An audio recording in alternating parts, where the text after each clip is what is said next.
Private equity abuse. Hello, everybody, and welcome to the conversation. I'm David Schuster. A lot of private equity firms and hedge funds exist to essentially buy up assets and then maximize revenues and squeeze costs, but that is having a dramatic impact on so many aspects of American society. And here to talk about that is Ricardo Valadez. He's the private equity campaign manager for Americans for Financial Reform. Ricardo, do I have that about right? That their goal is essentially to squeeze out as much money as possible, and what are the ramifications? Yeah, that's right. That's exactly right. What we've seen, in industry after industry where private equity buys up businesses, is that they're really responsible for some of the worst, most abusive business practices in the country. And unfortunately, a lot of folks don't know about the reach of private equity and some of their business practices, and that's something that we're trying to do something about. The size is really the size of the industry is really tremendous. It's grown from about $1 trillion in assets in 2008 to about almost $7.5 trillion today, and it's growing exponentially as we speak. And they really are expanding into industry after industry, whether it's healthcare, retail, you name it, entertainment. There's really. Well, I was even shocked. I mean, something near and dear to my heart in journalism, local newspapers are being bought up by private equity, and local newspapers, which used to invest a lot in terms of resources, uncovering city council and public corruption at the local level. These private equity firms come in, slash costs, and all of a sudden the newspapers are not even a fraction of what they used to be. Yeah, they've really devastated newsrooms over the last decade, to the detriment of local communities. It's not just the reporters, who lose their jobs, right? It's communities that lose their source, like you said, of city council, of local police corruption, and it's they've made a lot of money by selling off the real estate that the newspapers owned, and they continue expanding in that industry as well. Yeah, this idea of selling off assets, whether it's a real estate, and then forcing some of these companies to essentially rent a building that they used to own. It's nonsense. And we've seen things, whether it's Toys R Us, we've seen many major brand names that have been destroyed by private equity. What's the sort of overall political landscape right now as far as private equity is concerned? Yeah, so that's an interesting question. Folks may be familiar with, the example of Toys R Us from a few years ago, of how they forced Toys R Us into bankruptcy, closed a store that so many of us grew up with, and left the workers in the cold. They continue, to buy up assets in retail and expand in other places. And really, what they're trying to do politically is not make sure that they can continue their business model uninterrupted. They spent a lot, millions of dollars in the last election cycle to try to keep the Senate, in a split. In Republican hands, to keep a divided government, to make sure that no changes to their business model could be made. And yet there are some members of Congress who are looking for regulatory changes. It looks like, what's the possibility that Congress is able to attach some sort of reform, some sort of new regulatory approach in terms of reining in some of these private equity firms and hedge funds? Yeah, that's really the hope. There are things the Biden administration can do through regulatory fixes, and there are also opportunities to maybe put some guardrails on on any money that the private equity industry might access through the reconciliation process. That's something that we know that they're looking at closely. They've spent a lot on in the second quarter. Nearly $5 million in the second quarter lobbying around the reconciliation bill. We know that they are, salivating at the potential expansion of some of the industries that they are invested in healthcare and home health. And we expect a big fight around, trying to put some guardrails to protect to protect those programs from private equity abuse. So they're trying to essentially get some of the money that would be in this, for example, the infrastructure bill. They're trying to get some of this to their businesses and to the companies that they own. Yeah, so as part of the reconciliation package, there are proposals to expand home and community-based services to the elderly and disabled, as well as expansions in childcare. And those are areas where private equity owns companies. We believe that there should be limits to their ability to simply take that federal money and drive it towards profits and buying back stocks to enrich themselves while continuing to, potentially squeeze worker pay and, increase the cost to consumers, as we've seen them do in other sectors. You mentioned the elderly. I know that private equity is heavily invested now in a lot of nursing home companies. What sort of impact does it have in terms of the quality of care? I mean, how would we see for our relatives or people who are in elder care facilities, what would be the impact of a private equity firm coming in and essentially owning that chain of facilities? Yeah, that's been a really alarming trend, frankly, that we've seen some data come out over the last year. There was a study that came out earlier this year that really tied increased death and increased illness in nursing homes to private equity ownership.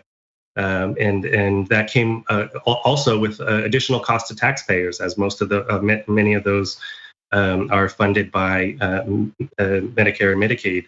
So we see, literally lives being lost to increase their profits and create more billionaires, as the industry does. And how much is a private equity now part of the overall healthcare system? And this idea that all of us, including healthcare, are just numbers on a spreadsheet. I mean, a lot of us don't feel like that's the way our medical system should be structured. But how pervasive is it, given the interests of private equity? Yeah, I don't have a specific number, for healthcare, but we do know, as you mentioned, that they've been in nursing homes. They've been buying up a lot in hospice care, which is another alarming trend. We know they've also been buying up a lot of assets in dermatology and dentistry, women's health, you name it, across the country. They have a common practice of buying up smaller practices and creating conglomerates that they can, then use to exert market pressures and squeeze consumers. There's also the argument, though, from the private equity firms that because of these conglomerates, they argue, hey, we're able to increase efficiencies with a lot of these local businesses. What's the response to that? Sure. Yeah, that is definitely how they kind of pitch themselves. And the types of reforms and recommendations that we're making around guardrails and protections wouldn't affect their profit margins if that's actually how they make profits. So we advocate for strong worker protections and labor standards, as well as limiting the types of financial engineering that they can do to extract wealth and profits from those types of practices. And so if indeed their profit and advantage comes from increased efficiency, that wouldn't be disruptive. I've heard one private equity firm say, look, if anybody can move their business, say from the upper Midwest to Mexico, because it helps the corporation and helps them become more efficient and lowers costs, why can't a private equity firm do the same with the businesses that they own? Sure. The corporatization and financialization of the economy has been a trend we've seen that's been harmful to workers over the last few decades, including moving jobs to offshore. And the standout issue with private equity is often that the exploitation is supercharged because really their necessity to supercharge their returns in a small amount of time is baked into their business model. We do see, just as same as when it comes to moving jobs offshore or forcing layoffs or store closures. We do see those trends in other areas, but for example, bankruptcies in retail are far more common in private equity owned businesses than in the broader economy. Yeah, and it used to be the case that a retail business was started by somebody who started maybe with a small store, became sort of an expert at it, and continued to grow it. A newspaper started by a newspaper man or woman, which then expanded, and so you had people who were familiar with the industry of the business. I'm not so sure how much private equities are familiar with the newspaper business, the journalism business, a lot of retail businesses. So it certainly does seem like a pervasive problem. Ricardo Valadez, private equity campaign manager for Americans for Financial Reform. Ricardo, good luck to you on all of this, and thanks for joining us. Thanks so much for having me. You got it. I'm back to gaslighting. Did you and I talk about gaslighting on Old School? Probably. That boss gaslit all his female employees. People who manipulate others like that make you feel like you're the weirdo. Why won't you punch yourself in the face? What is wrong with you? And you're like, oh my God, I feel so bad. Why didn't I just punch myself in the face and poke my eye out? I'm 47 and I just figured it out like earlier this year. You figured out somebody was doing it to you, or that you were that it was that it would have been happening my whole life and I didn't realize it. Right. Welcome to Indisputable. I'm your host, Dr. Rashad Richey. We got a lot happening today. What do we do on this show? We tell the truth. You know why we tell the truth? Because the truth is simply indisputable. Rashad, great to be here. Congratulations on the new show. And I gotta let everybody know that Rashad and I go way back. Here's the pattern that we see in all of these Karen stories. They think they own stuff they do not own. Now, where does that come from? I don't know, maybe slavery. Maybe they think they should still own black people. This is what happens when Karens weaponize the police. When you're used to privilege, equality seems like oppression. It hits you in a certain way when someone is holding you against your will, treating you like you're a criminal and you're an innocent person. This is something that black people face no matter where they are. A stronger black economy lends itself to a stronger, greater economy. Don't think it's exclusive of you, it's inclusive of you. What's your beef with critical race theory? It adds more fuel to the fire of the racist tendencies that we already have. We have a generation of problem solvers that can remedy the problem if they are properly taught what the problem is. You know who created redlining in this country? The white liberal. I don't give a damn who created it. If it's a racist policy, Shelley, here's what I don't know. I don't know. See, there you go filibustering, brother. You're scared of this truth, but you're gonna get it though.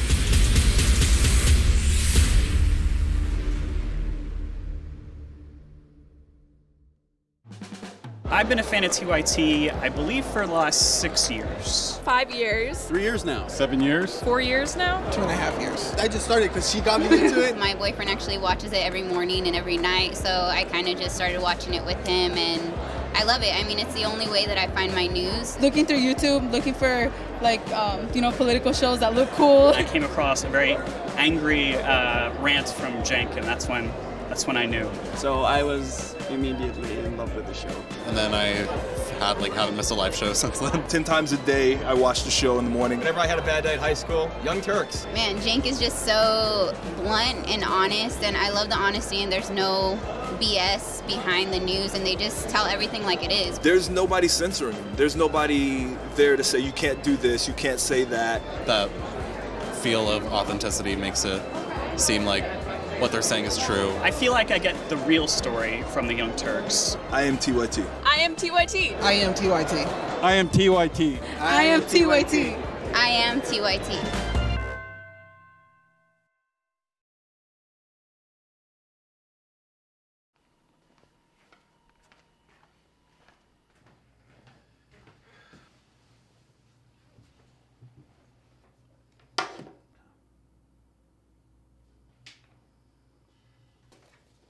Welcome to the Damage Report. I'm John Idarola. This is gonna be a big one. Meanwhile, in the Arctic, you know where this is going. You watch the Damage Report, the Arctic's on fire. Obviously, why would we be talking about the Arctic except to tell you that it's melting once again? The Republicans aren't that interested in it. I wonder why. Lift out of poverty up to 3.7 million people, including an estimated 1.3 million children. Hashtag save the children? Not if it costs money. I mean, come on.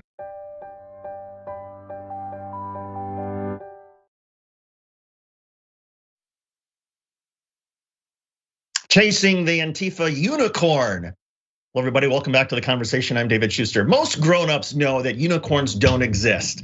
Likewise, in Northern California in June of 2020, there was not a bus or busloads of Antifa people running around Northern California spreading mayhem. However, that was the impression that several local law enforcement had in Northern California and in Oregon, and it has sparked all kinds of chaos. Joining us to talk about this is Sam Levin. He's a correspondent for The Guardian who has been writing about all of this. Sam, what happened? Hi, thanks so much for having me. So there were a lot of rumors flying around at the beginning of the sort of George Floyd protests in early June of last year on social media that, busloads of Antifa protesters were coming to these small towns to, attack people and cause mayhem. These rumors were not true and, were sort of quickly debunked by fact checkers and, researchers on the far right. However, I obtained records of how police in California, in Northern California, were talking about these Antifa bus rumors. And those records showed that police took these rumors very seriously and in fact appeared to be duped by these hoax social media posts. So we saw in Northern California that the California Highway Patrol and a couple other police departments were engaged on this matter, and in fact actually launched a sort of aerial surveillance in response to just 2 social media posts looking for potential Antifa buses. And what was the reaction from local communities when law enforcement has all of this chatter about something that's not happening, but they think it's happening? And then a lot of people must have fed off of the reaction from law enforcement to be terrified or frightened unnecessarily. Yeah, it's a bit of a feedback loop because you do have a lot of fear in these communities and a lot of misinformation. And then you had police officials kind of passing along this misinformation, stating it as fact when in fact it was not true. And so, in Oregon, we saw some very scary examples of, these sort of militias popping up, as well as just, civilians arming themselves to kind of protect their towns from, potential Antifa protesters when there really was no evidence that this was happening at all. And certainly no, buses of protesters traveling from city to city to cause mayhem. So there were a lot of people who believed these rumors. And, in the story I reported in Humboldt County, in Northern California specifically, the sheriff there repeated these claims and then continued to sort of double down on them and raise concerns about Antifa threats, even after the claims had been debunked and it was clear that there were no busloads of Antifa coming to town. Why was it that the sheriff in Humboldt County was not able to either do his own due diligence or check it or believe the fact checkers? I mean, what was it that, is it a lack of resources? Is it a lack of time? Why is it just as preconceived stereotypes? I mean, what would lead the sheriff of a small community like this to buy into such nonsense? Well, the rumor amongst police departments actually started with the California Highway Patrol, which is obviously a state agency. And so from the emails, what we were able to gather is that the basically a chief in the Northern Division of the California Highway Patrol sent along 2 screenshots to partner agencies across the region. One was from Instagram and one was from Facebook. They were these sort of weirdly cropped, dubious screenshots that anyone could look at them and think, these don't look super legitimate just on quick glance. But they sent that along and basically was forwarded to a bunch of police leaders who all just said, be on the lookout for Antifa buses, watch out. And it quickly, we saw within just hours, it spread and police were talking about it, to their own staff and then eventually in press conferences. And so it's unclear, what sort of due diligence the Humboldt County Sheriff specifically did or did not do. But he repeatedly said, this comes from intelligence from the California Highway Patrol and said they were the ones who had the evidence. And from what we can gather, that only evidence was just 2 individual screenshots. And CHP has even told me that that is the evidence that they had at the time. And it's, not very much. And when CHP was passing this along, did they say, okay, we have these screenshots, we haven't verified them, we don't know if this really suggests, but just so you know what sort of, was there any sort of caution that was issued along with these emails and texts and messages? It doesn't appear that way. On the contrary, it was treated with quite seriousness from the get-go. We see it was just sent along initially saying, please look into this. This was a chief sending it to her staff. And then, within an hour, you have another official passing it along to a further group of staff saying something like, the thought is these buses are roaming, looking for events to attend and possibly cause problems. And one of them did have this grainy image of a van with a Black Lives Matter, slogan written on the back. It's unclear where that photo came from, but obviously there are, potential very serious consequences here if, vans are being stopped, or if there's someone who does have a Black Lives Matter, slogan on their car, being stopped. And yeah, there was not a lot of disclaimers with these messages being passed along. It was kind of treated as a very serious threat from the start. And that's why they launched, aerial surveillance to potentially look for a bus, and they obviously didn't find anything. Right, to launch an aircraft in the sky, suggests a certain level of institutional ignorance in this part of California, maybe Southern Oregon. I gather that these small communities, they're almost all white, mostly agricultural. Perhaps there's a lot of weed that's being grown. I assume that they don't have much of an interaction with people who support Black Lives Matter or might sympathize with Antifa. Yeah, these are more conservative, white, rural communities in California. However, there are groups of protesters who were active in Black Lives Matter activism, and these just smaller protests, in honor of George Floyd, just like there were all across the country during this uprising. But yeah, there aren't these big organized groups, and certainly there are no people traveling from city to city. The rumor in this case was literally that there was some sort of bus of violent protesters traveling from Oregon to California and just stopping from place to place to cause mayhem, and that just has no relationship to any kind of organization. Whether it's anti-fascist activists or Black Lives Matter, just has no relationship to reality. Yeah, and you would think that if there really was a bus loaded with people who are gonna cause mayhem, that police at the state level and also the local level would have some ability to verify, does this bus really exist? Where is it? What's the location? What are the plate numbers? There's all sorts of things that you would expect a law enforcement agency to be able to do if that situation was real. Yeah, and these rumors have had really catastrophic consequences at various times. The most sort of prominent example in California was that there were rumors that, Antifa was starting the wildfires, which have obviously been very devastating here. And that led just sort of civilians to take up arms and set up these, blockades to stop people from traveling in and questioning them whether they were Antifa, including people who were evacuating fires. So, these are not just, small incidents that have little consequences. These can have cause substantial harm. This is the real sort of impact of misinformation. Yeah, and you can imagine, an African-American family that might be traveling through Northern California and traveling up the coast and just so happens to have either a Black Lives Matter bumper sticker, whatever it is. They are going into a community that is fearful and frightened, and suddenly they get pulled over for no reason. Then somehow they are quote unquote suspicious. It's mind-boggling. Have there been any apologies? Has there been any effort by law enforcement to say, okay, we got it wrong, and here's what we're going to do to make sure this doesn't happen again? No, there hasn't been. I have not seen that with California Highway Patrol or the Humboldt Sheriff, which were the main agencies that I was writing about in this case. They've just sort of said, oh, this wasn't. They've sort of tried to downplay, the operation that they launched in response, basically saying, oh, this wasn't a major operation, and that the aircraft was only in the air for a couple minutes looking for this bus, things like that. But they have not, apologized. And what's been the reaction to the reporting that you've done on all of this? Has there been much reaction from members of the community? Has there been, tell me what you've heard.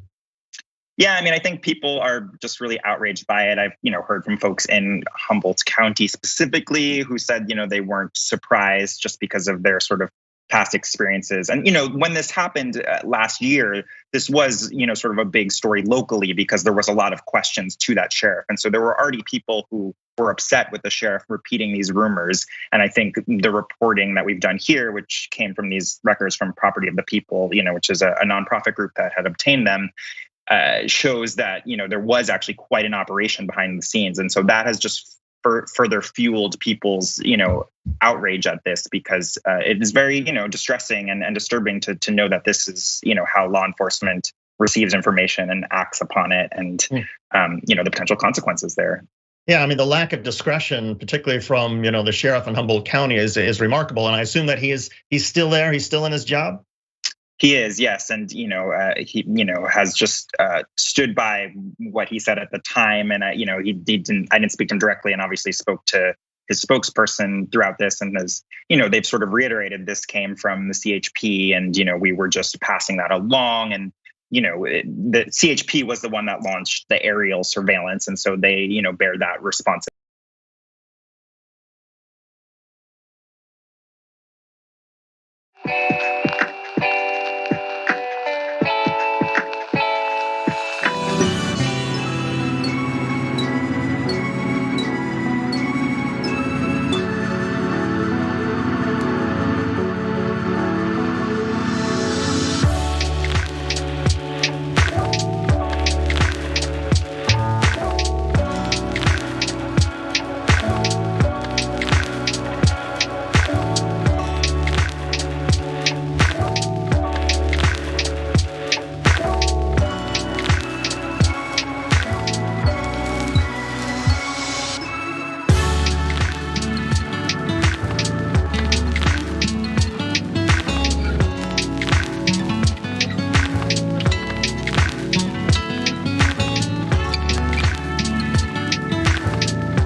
All right, welcome to the Young Turks. Jake Uger, Annika Sparron with you guys. You know, look, we live funny lives because we come in and, you know, certainly I do it, and half the time what Anna does, come into the show kind of like in a jovial, good mood. We're joking around. Oh, only half the time. Only half the time. Let's be honest. No. We don't call you Salt Queen for nothing. Okay, that didn't come out of nowhere. I was in a horrible mood all day. I'm not gonna lie. All right. Until, you know, came into the office and I accused Cenk of moisturizing his face. I was like, how dare you? What are you gonna say next? That I live in a cul-de-sac?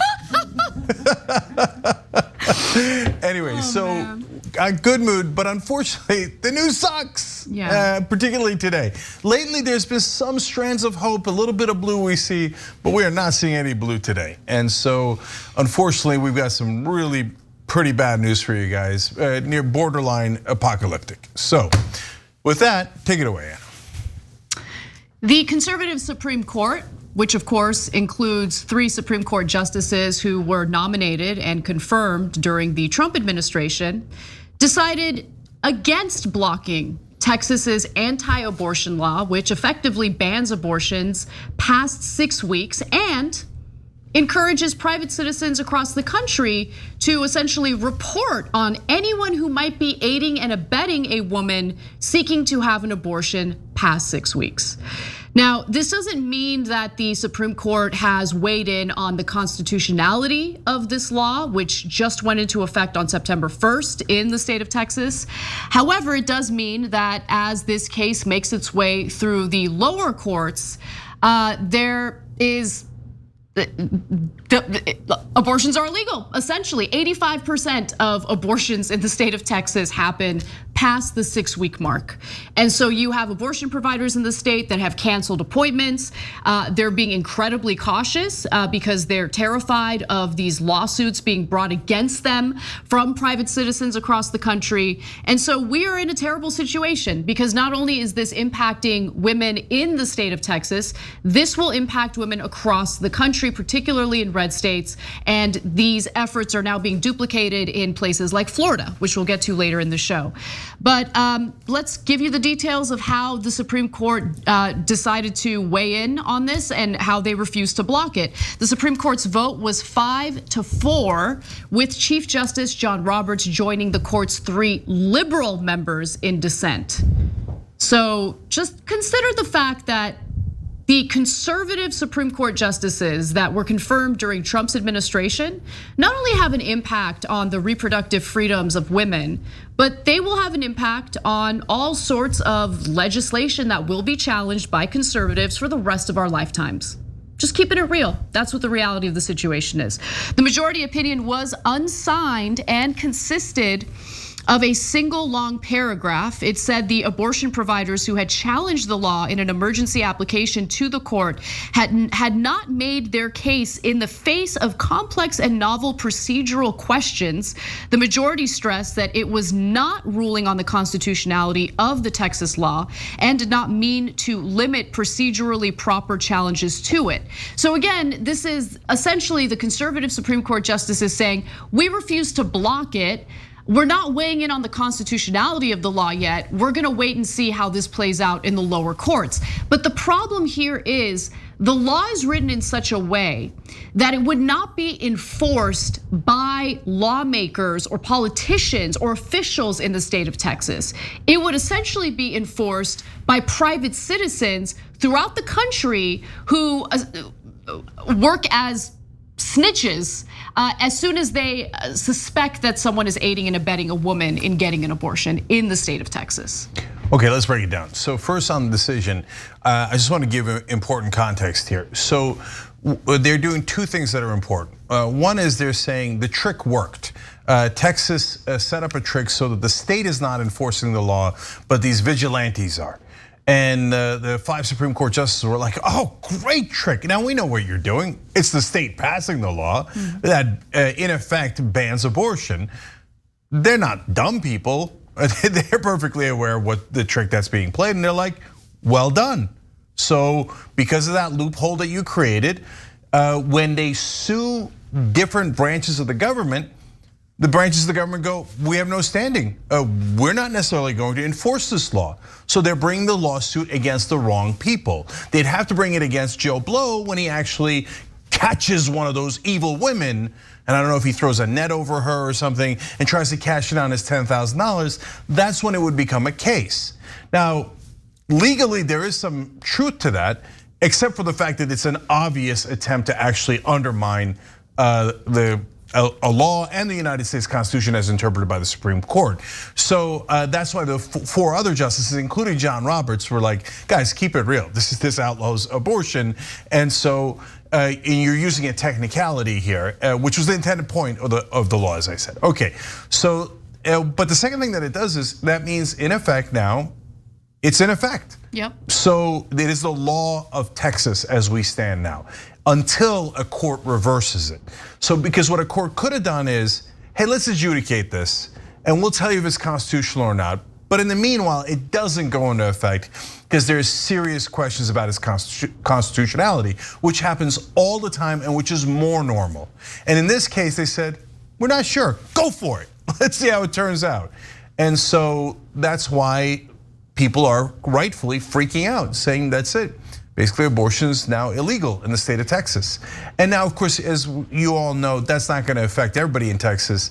Rich people don't care at all. They can just hop on a plane and they don't have to go to Paris or anything. They can go to a nearby state. So that's pro-choice, and they will. You know they're all hypocrites. Of course. You know the right wing gets abortions nonstop. And we've covered those stories before. Some of them will even join the picket line and go get an abortion. And then when you ask them, what the hell did you do? He said, no, it was inconvenient for me, but these people are evil. Okay, so the rich Republicans will continue to get abortions to no end in Texas. They always have, and they will going forward. But poor people who can't afford flights out, well, they're stuck. And they now live under religious rule in Texas. Yeah, that's exactly right. And that's just a fact. Yeah, and by the way, I mean, it's when the Supreme Court weighed in on abortion in the, of course, Roe v. Wade case, you know, the whole argument was about the viability of the fetus outside the womb, right? What is life? And if a fetus is dependent on a woman in order to live, right? Is it really a human life? And I would argue no, right? If it's not viable outside the womb, it's not a baby, okay? And what we're talking about here, we're not even having a discussion about a fetus.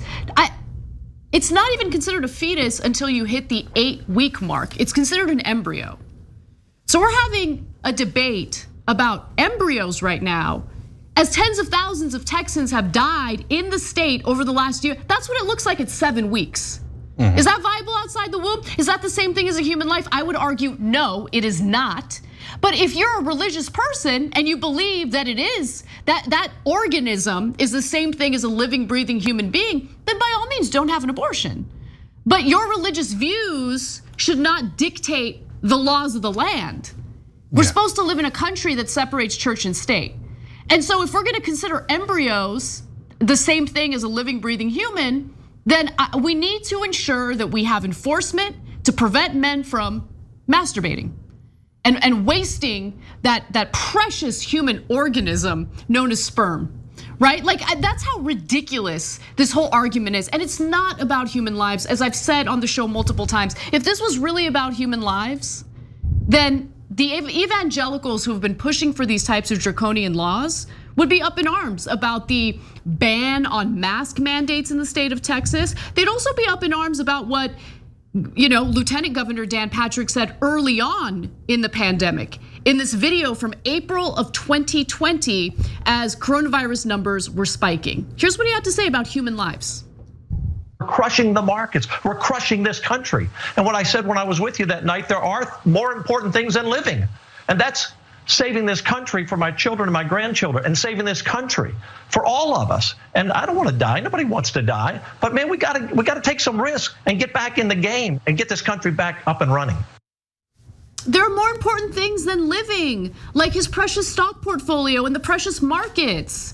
Like they're such hypocrites, but honestly at this point, that argument is boring. Of course they're hypocrites. Of course they don't care about human lives. All they're doing is, pandering to right-wingers and single issue voters who somehow are able to think of embryos as human lives, but when it comes to actual viable, living, breathing humans who are dying right now, thanks to the incompetence and the greed of right-wing lawmakers, they don't care at all. They're able to separate those two things somehow. I do have some of the dissenting opinions. Each liberal justice wrote a dissenting opinion that I want to share with you all in just a minute. But Cenk, you want to jump in? Okay, yeah. So first of all, an embryo is closer to sperm than it is an actual human being. I mean, look at us. This is what humans look like. Look in the mirror. You saw the embryo, and you know what sperm looks like, probably. So, come on. So my point to you guys is, we can draw the line anywhere, right? And we can have a debate about where to draw the line. Anna pointed out the reasonable place to draw it, in our opinion, is when life becomes independent. Well, that means it's an independent human being. Okay, and has its rights. But as long as it's dependent, whether it's your semen or it's an embryo, it obviously doesn't have full rights, to say the least. And that's why Roe versus Wade is not have an abortion at any time. You know that it says at viability, basically the third trimester, you're not allowed to have an abortion, because at that point it's an independent life. So the rest of it is religious views. Oh, well, I know, but the Bible says this. First of all, as always, let me just say, the Bible doesn't even say that. And if you don't even believe the Bible, because if you did, the Bible agrees with me. It says, no, sperm is sacred, that is life. You are not to ever spill seed. Now, why do you do that abomination? Because you don't really care about the Bible. What you care about is subjugating women. Controlling them. There's no question about that, guys. If you actually were even a religious fundamentalist, even we disagree with you, but you would say no man is ever allowed to spill seed. It's in the Bible, it's very, very clear. And that is an affront, and God thinks that you're killing life. That's it, you're done with it. But you don't believe that, none of you believe that. If you're right-wingers, not one of you believes that. Why? Hypocrisy, go read the Bible. You don't give a damn about it, that's why you never read it. And so now let me give you our non-religious perspective. I don't think abortion is a big deal. Oh my God, you're not allowed to say that in America. We live among religious zealots, and the Taliban will be so upset if you say that. I don't care what the Taliban thinks, whether they're in Kandahar or in Texas. Oh, you're supposed to view that as sacred. Why? It's not my Bible. I don't believe in your religion. No, you have to think like I do. Well, I don't. I don't think abortion is a big deal at all. At all. Well, I'm offended. Well, I don't care that you're offended. You're allowed to be offended. It's a free country. But what you're not allowed to do is pass laws where you enforce your views on us. Your views that are based on religion, a religion we do not all share. And they set up the country to be free of that. We are not supposed to establish a religion. And if you don't think that's true, you're wrong and you're un-American. Those are facts. Read the Constitution. But these Taliban, these theocrats, now, but who wants to live in Texas? Who wants to subject their wives, their moms, their daughters to the rule of some creepy old men who say, I'm gonna tell you what to do with your body because God spoke to me and told me. I don't give a damn what you think God told you. Okay, this is supposed to be a free country. And I know that the right wing hates freedom. Their favorite thing in the world is subjugation and control. 100%. But our job is to fight back, and we're going to aggressively. Well, let's get to how the liberal justices wrote their dissenting opinions on this. So let's reset for that. The Supreme Court has decided to avoid blocking Texas's anti-abortion law, which went into effect on September 1st, and essentially allow the lawsuits against the law to work its way through the lower courts up to the Supreme Court. And I'm assuming that eventually the Supreme Court will rule on the actual constitutionality of the law.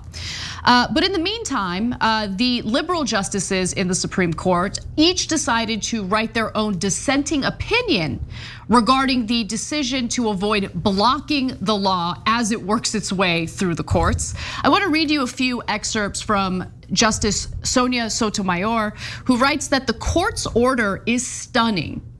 presented with an application to enjoin a flagrantly unconstitutional law engineered to prohibit women from exercising their constitutional rights and evade judicial scrutiny, a majority of justices have opted to bury their heads in the sand.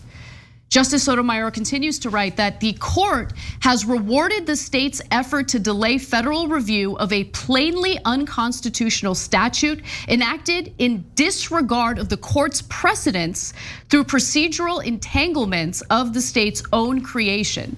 The court should not be so content to ignore its constitutional obligations to protect not only the rights of women, but also the sanctity of its precedents and of the rule of law.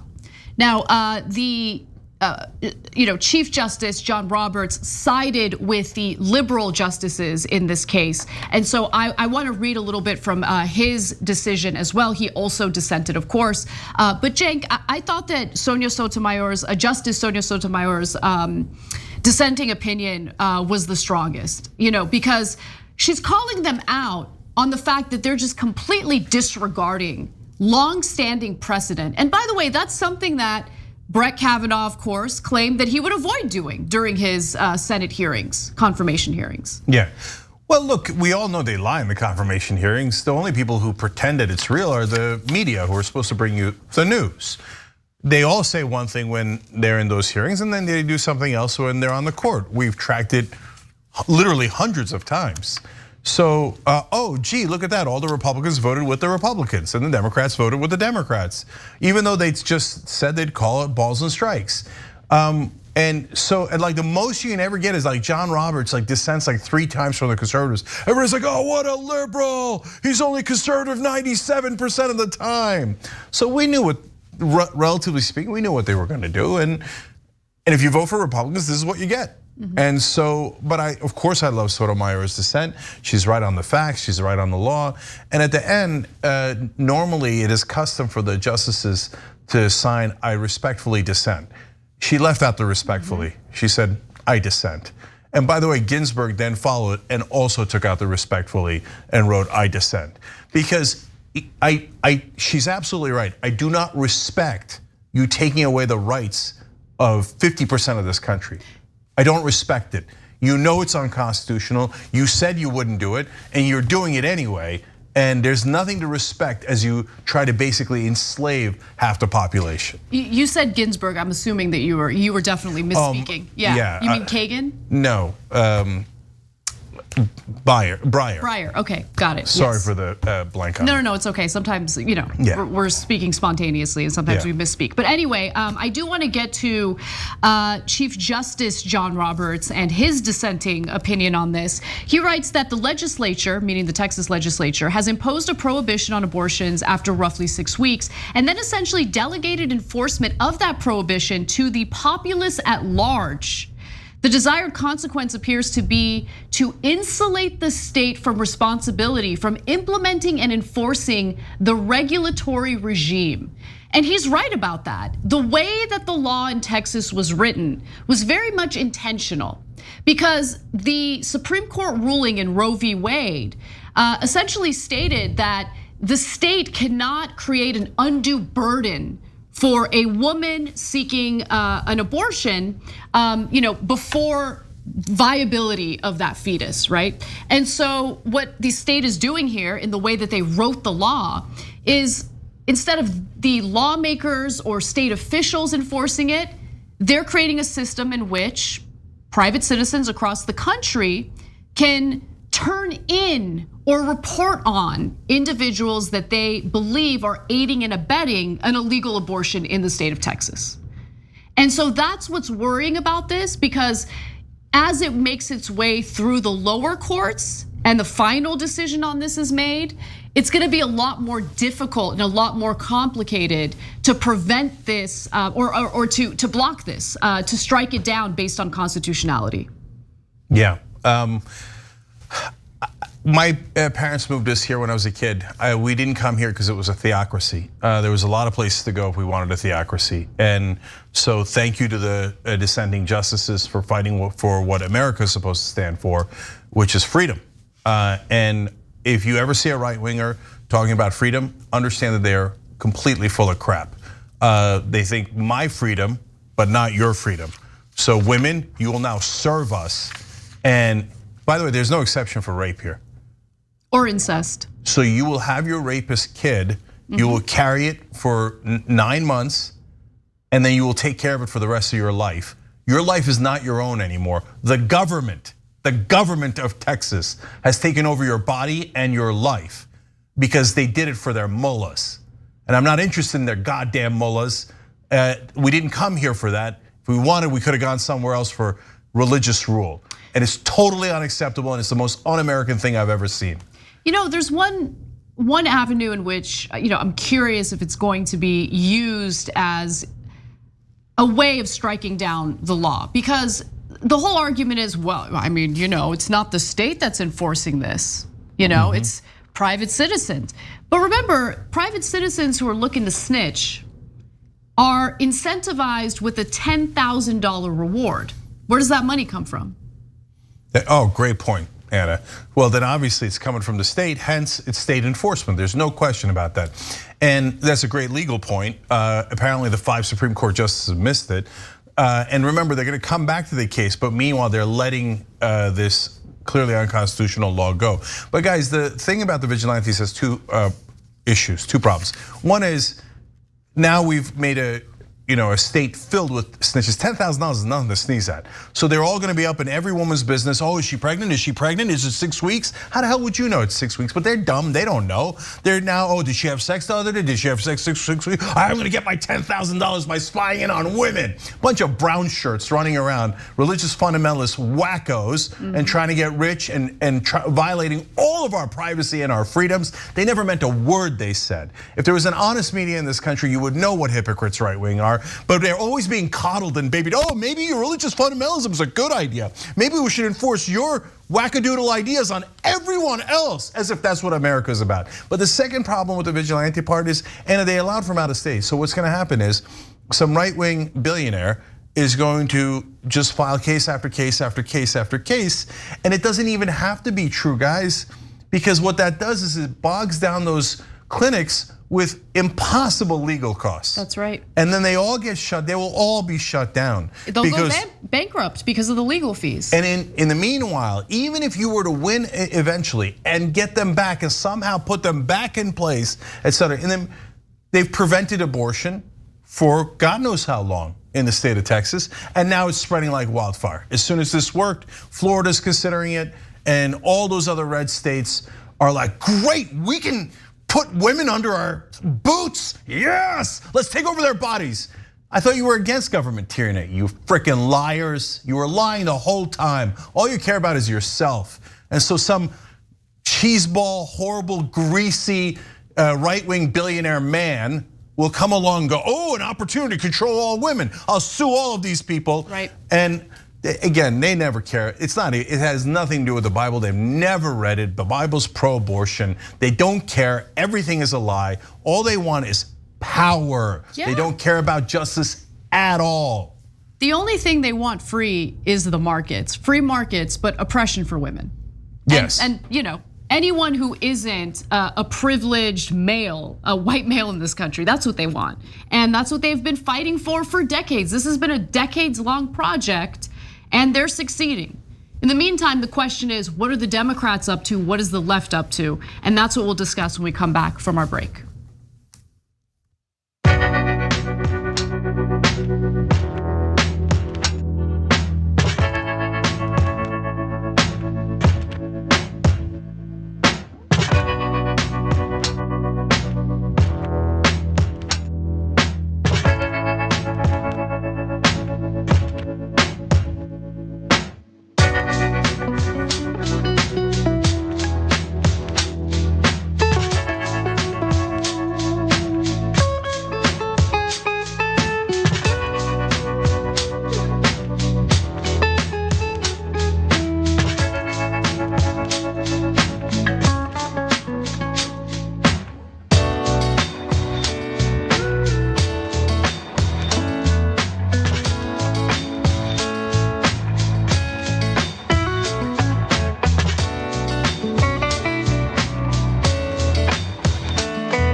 back during the social break. Want to call out new Young Turks members on YouTube: Carmine Mangione, Anil Seth, and John Holohan.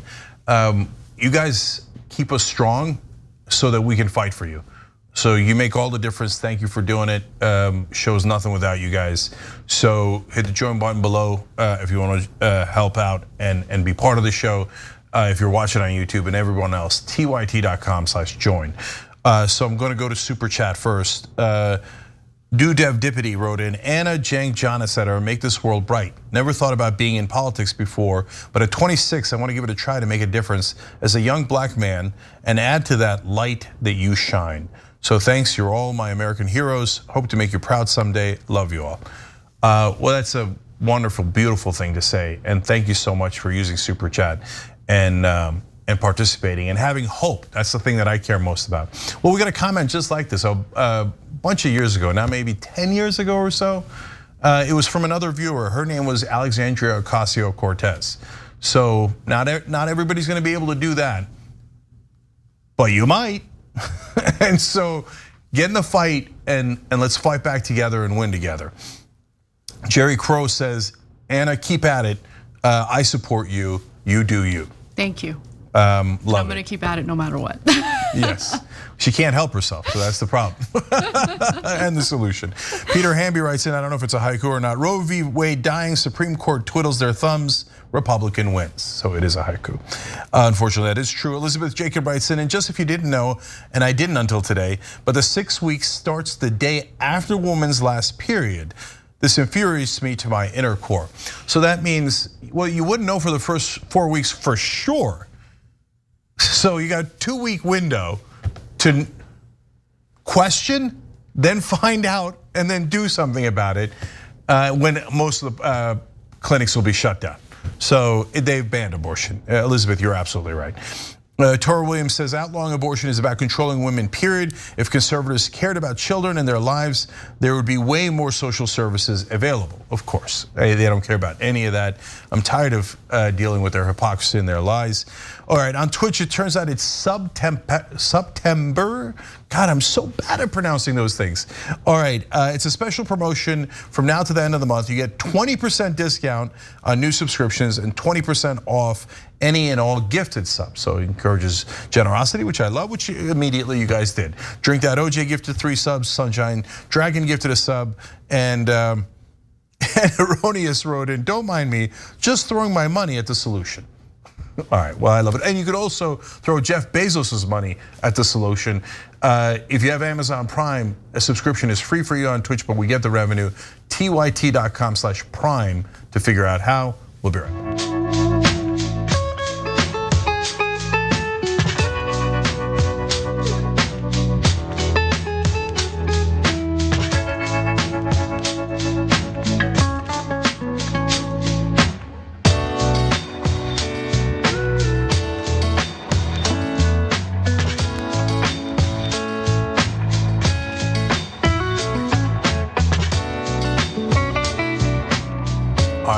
On TYT, Cenk and Anna with you guys. I just realized something disastrous that's going to happen in Texas, thanks to one of our members. But I'm going to save it for the middle of this show. I want to make your point so everybody can see it. Women are going to die.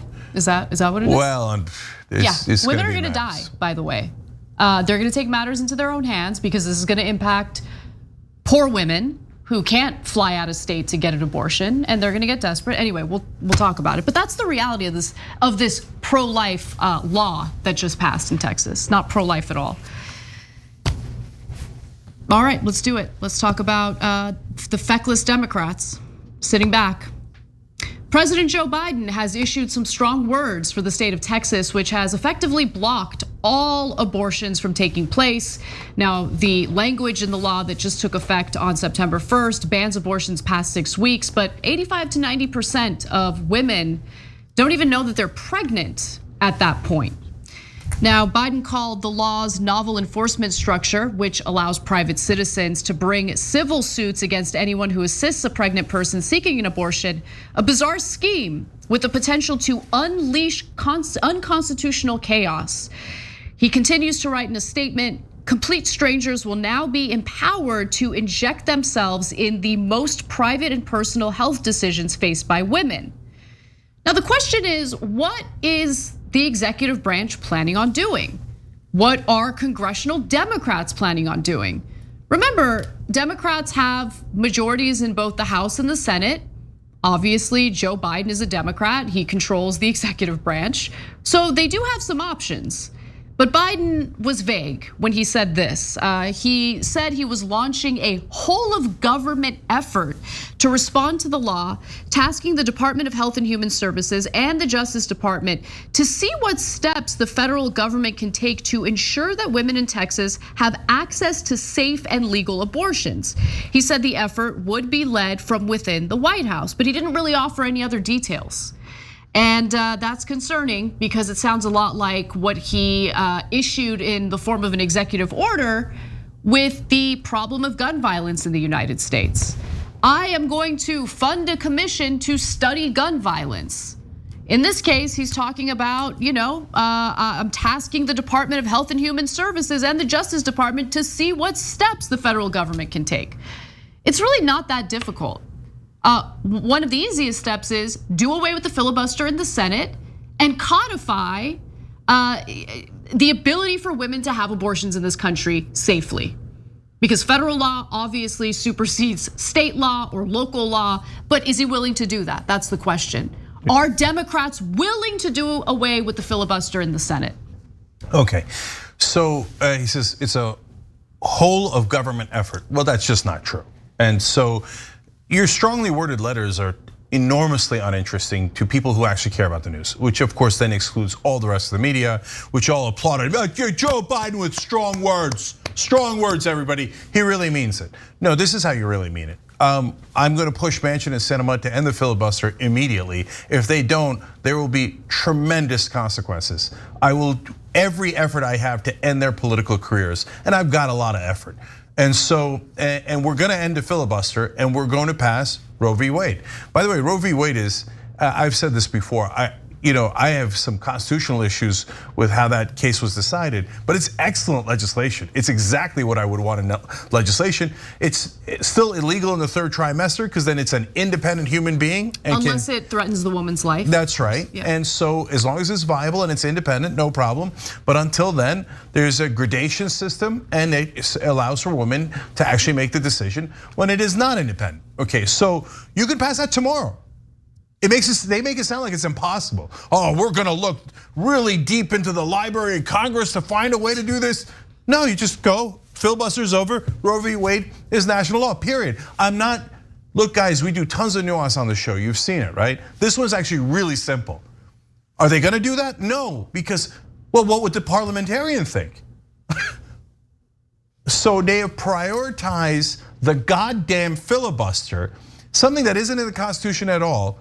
It was like a loophole that was created to fight against civil rights and anti-lynching laws. They killed anti-lynching laws with the filibuster. I'm serious. So that relic, that stupid loophole in the Senate is going to prevent you from doing anything to protect women?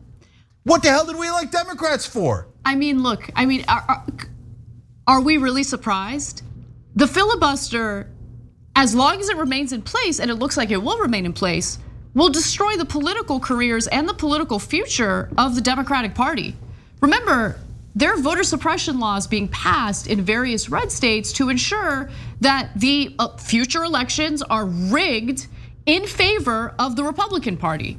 And Democrats, now that they have control of both Congress and the executive branch, can do something about it. But they refuse to do so because the one thing they would need to do to pass something like the For the People Act or even the Voting Rights Act, which is a scaled down version of the For the People Act, they need to do away with the filibuster and they're unwilling to do that. They're like engaging in political suicide as we speak.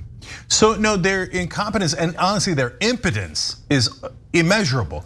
So think about the logic of what they're saying.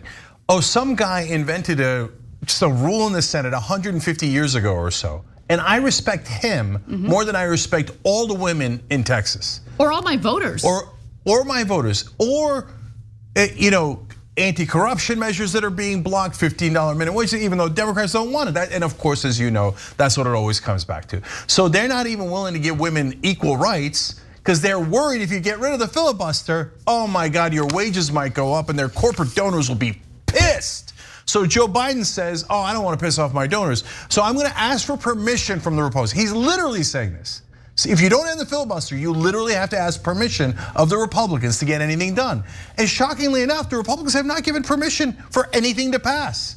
And so, except an infrastructure bill that's totally watered down and designed to benefit corporations, both their donors, the Republican and Democratic donors. So guys, the only reason why you don't know this, if you didn't know it, is if you listen to and read mainstream media. They never tell you that. That's actually what's happening in politics. So Joe Biden will not do a goddamn thing about this law.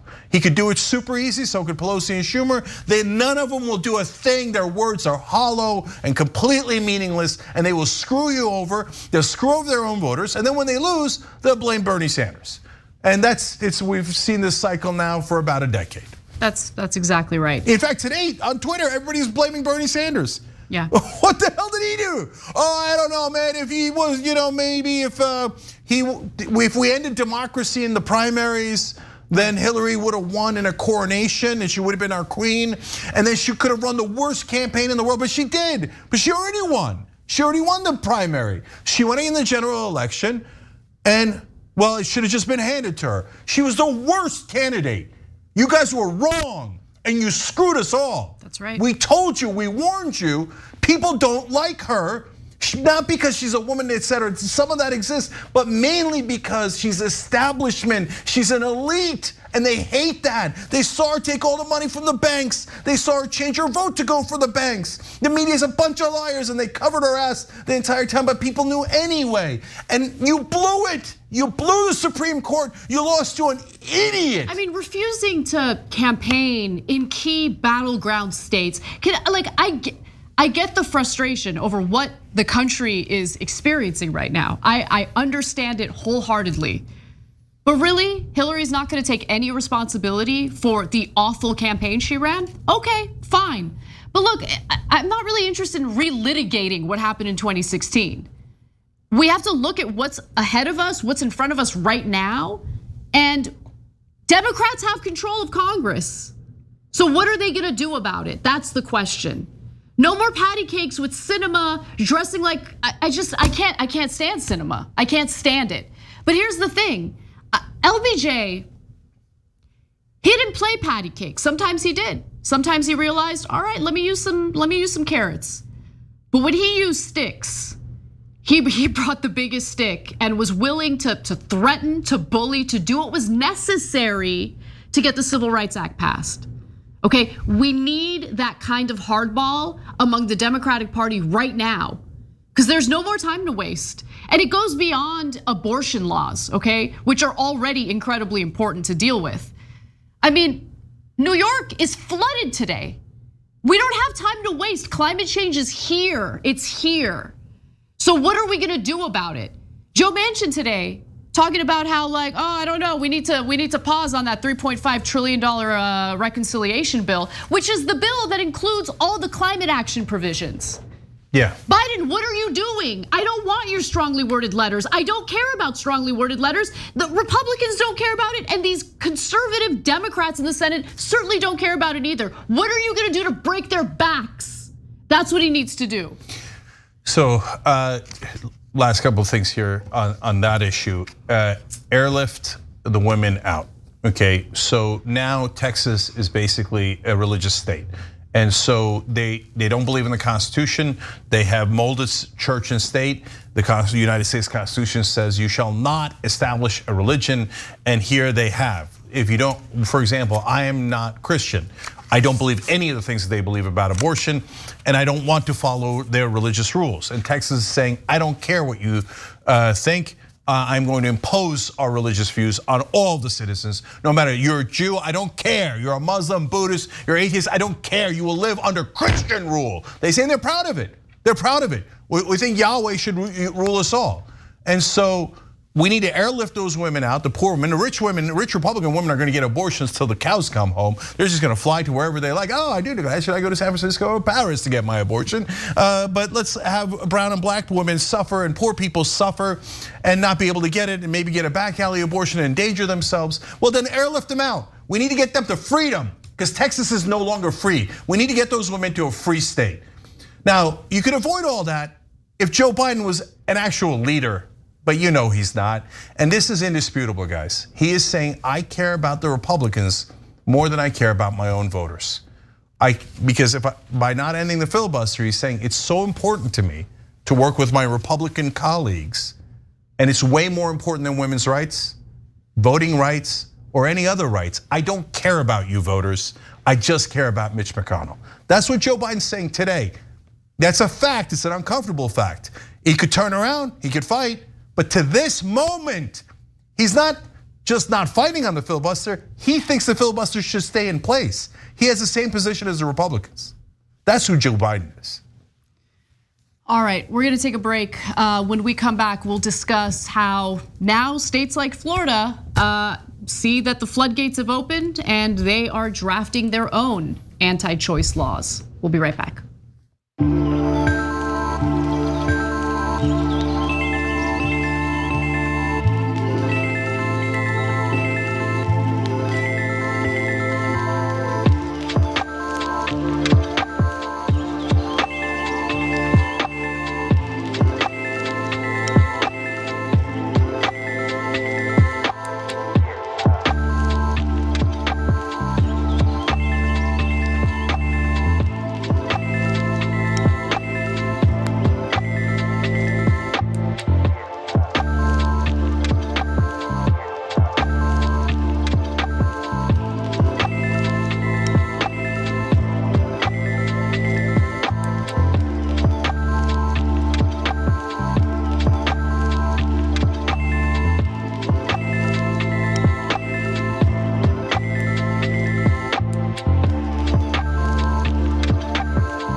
All right, back during the break here.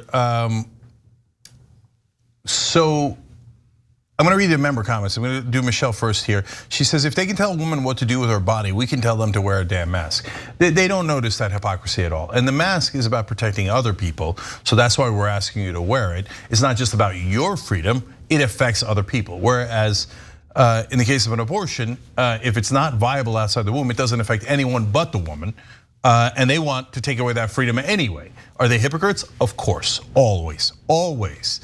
Meg writes in, imagine if conservatives took the creativity they reserve for finding new ways to control women and applied it to solving climate change. Yeah. Well, that would be the most powerful force on earth. But no, instead they will spend all of their time trying to figure out how to keep you down, Meg. And that's why we're here fighting with you. Thank you for being part of us. Colorado Blue Blazer Regular says, keep it real. Chief Justice Roberts voted with the liberal justice against this because he knows that history will say it was the Roberts court that enslaved women's uteruses, not Barrett or Kavanaugh's court. He's hoping that history will see his opposition, not his entire career, being complicit with this agenda. Honestly, I don't know John Roberts' psychology. I don't know it at all. And you know me, I don't mind speculating. But on this one, who knows? It does, guys, it doesn't really matter.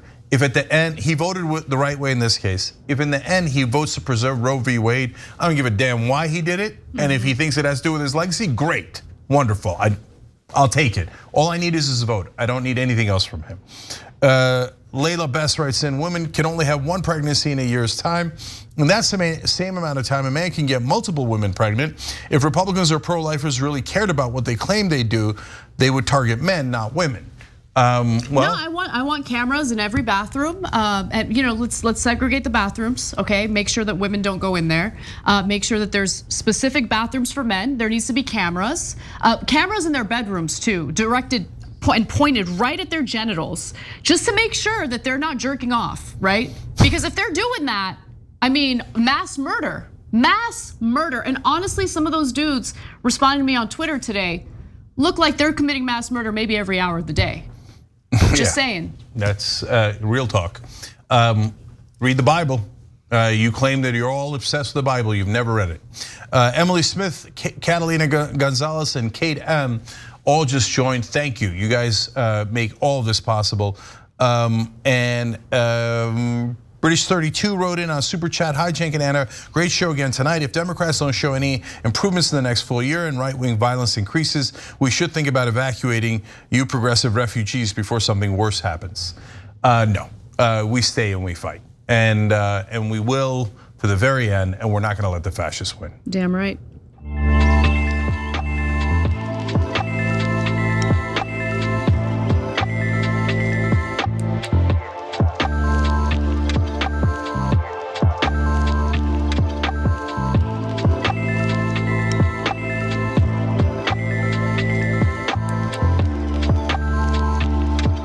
All right, back on TYT, Cenk and Ana with you guys. Casper. I want to separate two different things. On one hand, you have media figures or public figures who have one job and one job only. It's either to report the news, or if they do op-ed work or columnist work or analysis, they're supposed to give their point of view or their analysis on various issues. Then there are the voters. I want to be clear that we're leaving voters out of this conversation, okay? We're gonna focus specifically on media figures like Brian Stelter. So, following the Supreme Court's ruling to essentially avoid blocking Texas's anti-abortion law, which bans abortion past 6 weeks, effectively banning all abortions because most women don't even know they're pregnant at 6 weeks. All of a sudden, Brian Stelter is changing his tune and he's deleting some old tweets that were, minimizing the fear that people had in regard to Donald Trump's presidency and his ability to appoint and confirm 3 Supreme Court justices. So back in 2018, he had responded to a series of tweets from Amy Siskind, where she wasn't talking about abortion, but she was talking about how the Trump administration was essentially engaging in anti-immigration policy in an incredibly harmful and draconian way. She wrote that Border Patrol has set up checkpoints on Route 95 in New Hampshire and Maine and are asking people, what country are you a citizen of? We're a few steps from the Handmaid's Tale. And then she also writes, when Dems take control of the House and hopefully Senate, one of the first things we need Congress to push for is the dismantling of ICE, being used now as Trump's Gestapo. Now, Brian Stelter responded to that and essentially made it seem like she was being hysterical. We are not a few steps from the Handmaid's Tale. I don't think this kind of fear-mongering helps anybody. Now, I wish he was a little more outspoken about the fear-mongering that takes place in regard to, the threats abroad and how we need to engage in forever wars, but it's okay. He doesn't like this fear-mongering, so that's fine. Now, people actually went back to that tweet today and he decided to delete it. That tweet was still there on Wednesday, according to the Internet Archive, but has since been deleted, simultaneous with the Supreme Court's 5-4 decision not to block a Texas anti-abortion rights law that effectively guts the protections of Roe v. Wade. So there was one other tweet though that he didn't delete, and it gives you a sense of how he consistently minimized the fears that people had in regard to the Supreme Court. He wrote, I cover media. I've been working on a CNN documentary about Trump and TV. I interviewed one of the Handmaid's Tale producers for the doc, and I've talked to TV critics about this broader issue. I don't think it's an opinion to point out that America is not Gilead, nor is it close. Texas has effectively banned abortion, and they did that with the help of the right-wing Supreme Court. And I remember a lot of people in the 2016 general election minimizing the impact that Donald Trump would have on the Supreme Court. Now, I'm not talking about conservatives. Conservatives love this. I'm talking about Democratic voters, specifically those who have become nihilistic and don't think, and look, voters are one thing, but people who have influence, media figures who do analysis, those are the nihilistic ones that I think need to take accountability for the fact that they were wrong. When they minimized the impact that Trump would have on the Supreme Court, they were wrong. When they were mocking Democratic voters who might have supported Bernie in the primaries, but then said, all right, I have no choice, I gotta support Hillary Clinton because that is the lesser of two evils. They mocked those people and shamed those people. And so I just wanna know, are they ever gonna take accountability for the fact that they were wrong? Are they gonna turn around now and say, hey, you know what? This is literally my only job. I don't do anything else. I sit my ass down on a chair and I opine on politics all day as if I'm some sort of expert, and I got this wrong. I got it wrong. Let me admit I was wrong, because that's what credible people do. Are they gonna do that? No, of course they're not. I'm gonna give you other examples in just a minute, but Cenk, why don't you jump in? Yeah, so first of all on Stelter, look, I'm glad he deleted the tweet because it was wrong. And there's nothing wrong with admitting you were wrong. I mean, he hasn't said it formally. He hasn't admitted he's wrong, that's the problem. And no, I get it, but the only reason in my mind to even bring it up is because that kind of don't offend Republicans. Oh my God, they could be just as right as Democrats. Maybe women shouldn't have rights, right? And that's the mainstream media 101. And I've lived with it my whole life. Where they're like, what the Republicans do in taking away rights, not a problem. When you criticize them too much, that's against beloved bipartisanship, and we can't have it, okay? And so that's when Stelter will yell at you, and he's not alone. He's just the representative in that case of mainstream media. Everybody yells at people. When you point out corruption, you should see it. They go nuts. No, our beloved politicians don't do it. Don't say that about them. So now we turn, but we're equal opportunity critics here. We turn to the, whatever they're calling themselves these days, the extreme left, the alt left, the weirdo left, whatever they are, which is mainly right wingers, but their audiences. I don't know if they still think in their mind they're left wing, but anyways, the people who said, Anna's reference there is to, voting for the lesser of two evils is still voting for evil. Dun, dun, dun. No. As if that's some sort of brilliant intellectual point. You guys are hilarious. Except it's not a brilliant intellectual point. And look, it's a point as simple for individual voters, vote your conscience, okay? Individual voters, first of all, Hillary Clinton did not lose the 2016 election because of Bernie supporters. Let's be abundantly clear about that. This conversation isn't about that. This conversation is about influential people in left media, okay, who completely minimize the importance of the Supreme Court. And now for the rest of our lives, we're gonna have to deal with a right-wing Supreme Court that can strike down anything, really.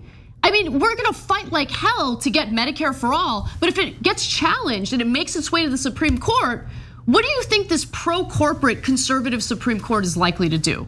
And one of the people who I remember very clearly minimizing the importance of the Supreme Court, both before and after Trump got elected as president, was of course Jimmy Dore, who's terrified of debating Sam Seder. And when you watch this exchange, you'll understand why. I mean, except for Hillary Clinton in the Supreme Court. We disagree 100% on that. And I think that if Donald Trump is president, it's way worse for the Republicans. And if Hillary Clinton I agree with Chris Hayes when he says Hillary Clinton is good for the Republican Party and Donald Trump is bad for it. I agree with him. I agree with that too. But in the meantime, we have a Supreme Court that is going to be moved to the right for generations. So in the meantime, I disagree with you on that. I mean, you haven't given me an argument that rebuts what I said. That the Democrats could easily filibuster any bad appointee, and they could say, "Hey, until you give us someone as good as Merrick Garland, we're going to keep filibustering this." And all we have to do is do it for 2 years. And my proof that they could do it is that the Republicans are doing it to a guy like Merrick Garland, who they already said they like, without batting an eye for a year. So I just disagree with you on this, Sam, on the Supreme Court. I just disagree. And what about when Justice Breyer or Justice Ginsburg pass away or retire? Yeah, I mean, so they're going to filibuster. They're going to prevent 2 vacancies from being filled, and then you think based on that in the context of American society as you know it, without a presidential election going on, that the Democrats are going to retake the Senate, even though they have twice as many people up for re-election? I mean, Sam, did you think that Hillary Clinton was the stronger candidate than Bernie Sanders against the Republicans? No. You didn't? You always thought Bernie Sanders was a stronger candidate than Hillary Clinton against the Republicans? Yeah. I mean, particularly against Donald Trump. Oh, I thought I had you on that one. God damn it.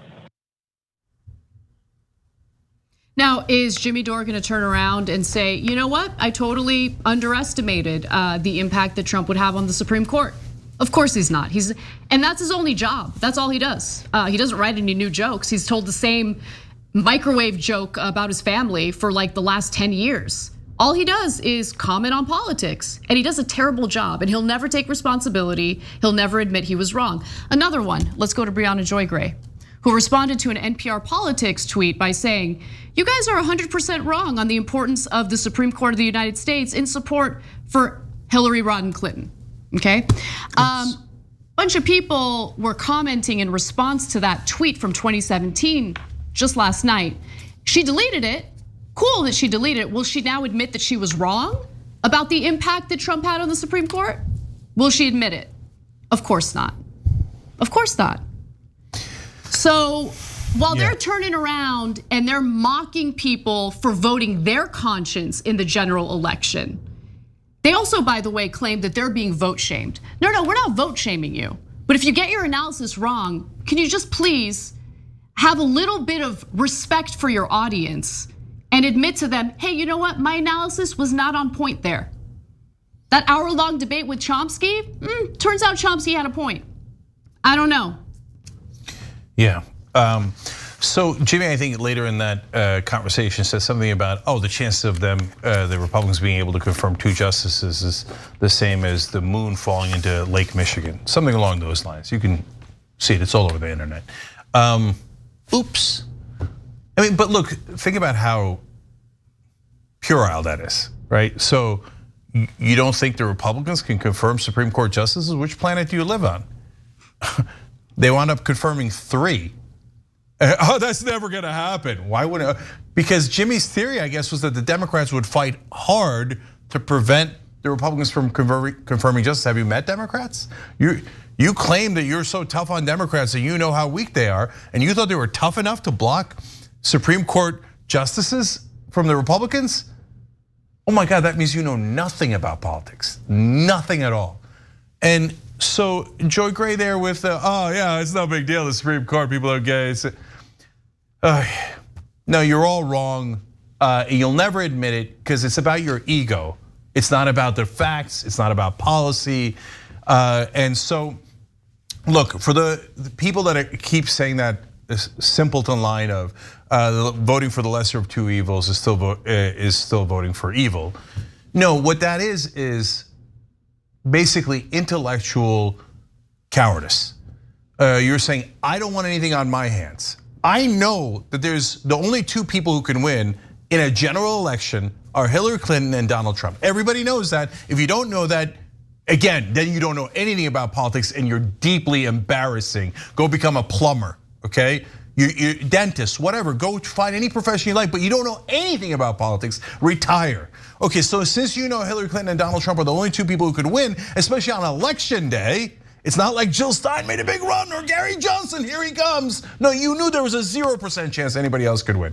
If you're in a swing state, and there I disagree with the voters, I don't mind calling out the voters. By the way, they're just like Republicans. Their feelings are so tender. They're like, you guys are evil for voting for Hillary Clinton or Joe Biden, you're evil. And then you go, well, I actually think you made the wrong decision. I can't believe you're vote shaming. You're shaming me. No. Well, the Republicans call us evil, you call us evil. The minute we push back a little bit, you're in a corner of the room in a fetal position. They said I voted wrong. Well, you did, and you got it all wrong. We lost the Supreme Court. By the way, again, we're not saying it's just those folks' fault. It's Hillary Clinton's fault that she lost to Donald Trump. We're not the mainstream media. We recognize what actually happened. But don't come around here and say, we screwed it up, but we're gonna blame you because you voted for evil. Shut up, grow up, okay? And stop being a coward and make a decision. Don't go, well, I didn't vote for it. I ran away. I'm the best, I'm the winner. I'm gonna judge you guys. Nah, I don't think so. You can piss off with that. All right, we made ourselves clear. That does it for hour one. We're gonna take a break and come back for hour two with more news, including what Florida is plotting next.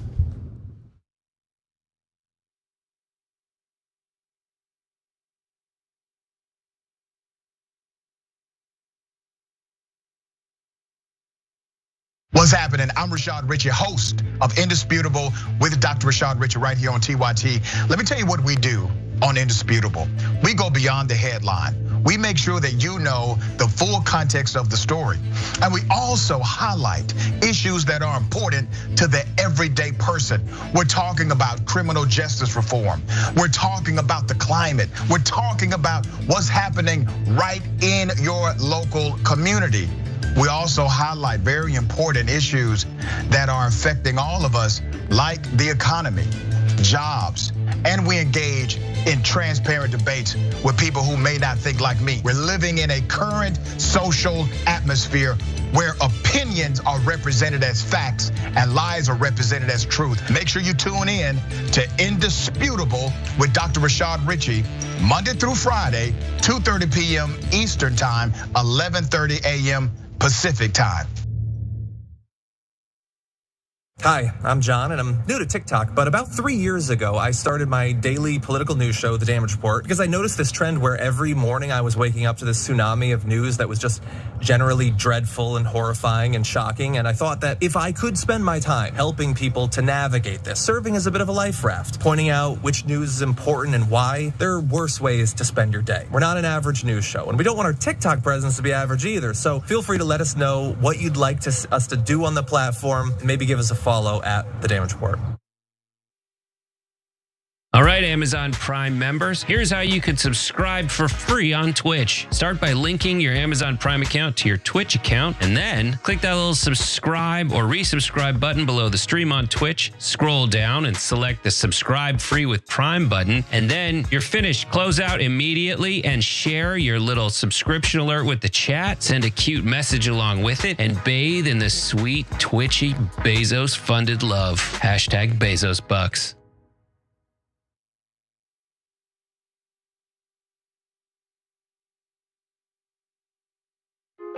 Hey everyone, Matteo Scarapore here, author of Black Buck, which is Shop TYT's first fiction book ever. I'm honored. So, Black Buck is about a young man named Darren who's living in Bed-Stuy, Brooklyn. He lives with his mom, he has his girlfriend, he has his best friend, he has his neighborhood, and his neighborhood has him. Darren's also working at a Starbucks in Midtown Manhattan. And one day, this man, who's real suave and good looking, comes in and asks Darren to give him his regular. But for some reason, Darren says no. This man named Rhett Daniels, who's the CEO of a startup called Someone, located on the 36th floor of the same building, is impressed. And he invites Darren upstairs, and then he extends an offer to join his elite sales team. Darren reluctantly joins, and he soon realizes that he's not the only black salesperson there. He's the only black person in the entire company. So he goes through hell and back in order to make it to the top. And once there, he has status, money, power, but he says, you know what? I don't like being the token black guy. So he hatches a plan to help other people of color infiltrate America's tech startup sales teams, redefining what it means to be a minority in the workplace.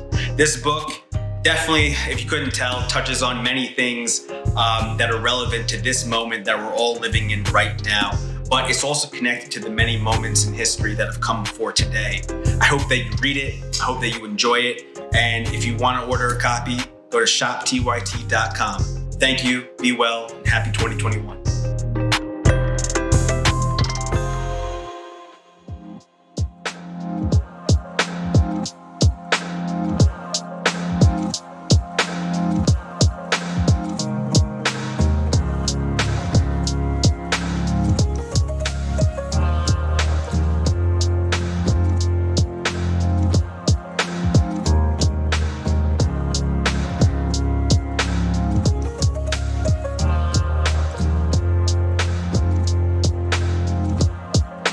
Back on TYT, Cenk and Anna with you guys. All right, well, we do a bold show. Let's keep doing it. If there's still any question about Florida and whether it's a purple state, we should put those questions to rest, because Florida's state Senate is responding to Texas banning abortions past 6 weeks by drafting their own legislation. Now, this is taking place in the state Senate, and when a reporter reached out to confirm the story, the Republican Senate president's response was so evil and so callous that I can't wait to share it with you all. But before I do that, let me give you some more context. So Evan Donovan tweets that Florida State Senate President Wilton Simpson tells me there is no question the Florida legislature will consider an abortion heartbeat bill like Texas is in this upcoming session. It's something we're already working on. Now, when a Tampa Bay Times reporter reached out to him via text to confirm the story, this is what Simpson wrote back. Just take a look at this exchange. Nothing more than a smiley face emoji with sunglasses on. And there's a tight shot of it in case you needed a better look. I saw it. Because this is all fun and games for Wilton Simpson and members of the Republican Party, not just in the state of Texas, not just in the state of Florida, but throughout the entire country. Because this isn't about saving lives. They don't actually consider embryos human lives. This is about controlling women. And it is a little rich to see states like Texas and Florida claim that they believe zygotes and embryos are the equivalent of an independent human life, when tens of thousands of independent human lives are dying during a pandemic thanks to their unwillingness to do simple things like implement mask mandates or encourage their own constituents to get the coronavirus vaccine. Doesn't seem like they care about lives at all. So, first of all, one of our members wrote in earlier, Love Doctor, it's kind of a funny handle, but made a great point. In Texas, the law that they're trying to emulate now in Florida, you get $10,000 if you find out a woman is getting an abortion past 6 weeks. And they made a point of, because of HIPAA regulations, your medical privacy should be guarded. So how would they find out? Which then led me to realize, oh, they're gonna surround the clinics. The vigilantes are gonna surround the clinics trying to find out who's past 6 weeks. I mean, look, that's what those losers do all day anyway. But right? Now there's gonna be 10 times, 100 times more people. Why? Because they care? No, because they're trying to get $10,000, which is a lot of money, especially in this authoritarian corporate rule that we have in this country where nobody can make any money. You know that minimum wage, federal minimum wage right now is $15,000 for the whole year. If you work the entire year, $10,000 bounty if you hunt down women and invade their privacy and meddle in their personal lives and somehow find out that they're past 6 weeks, which then now this incentivizes all of Texas, and they're gonna do it in Florida. And they're gonna turn probably the most aggressive, violence-prone right-wing men in the states to go and prey on women. And this guy puts on a sunglass on an emoji like, yeah, that's right, we hate women. We're gonna take away all your rights. We're so cool for taking away the rights of women and treating them like chattel. So now, I do have one point to make about Democrats and the left wing. Guys, Republicans vote based on this issue my whole life. That you could tell them, and we've seen 1,000 cases and we've covered it. They'll say, oh yeah, I disagree with George Bush on the war.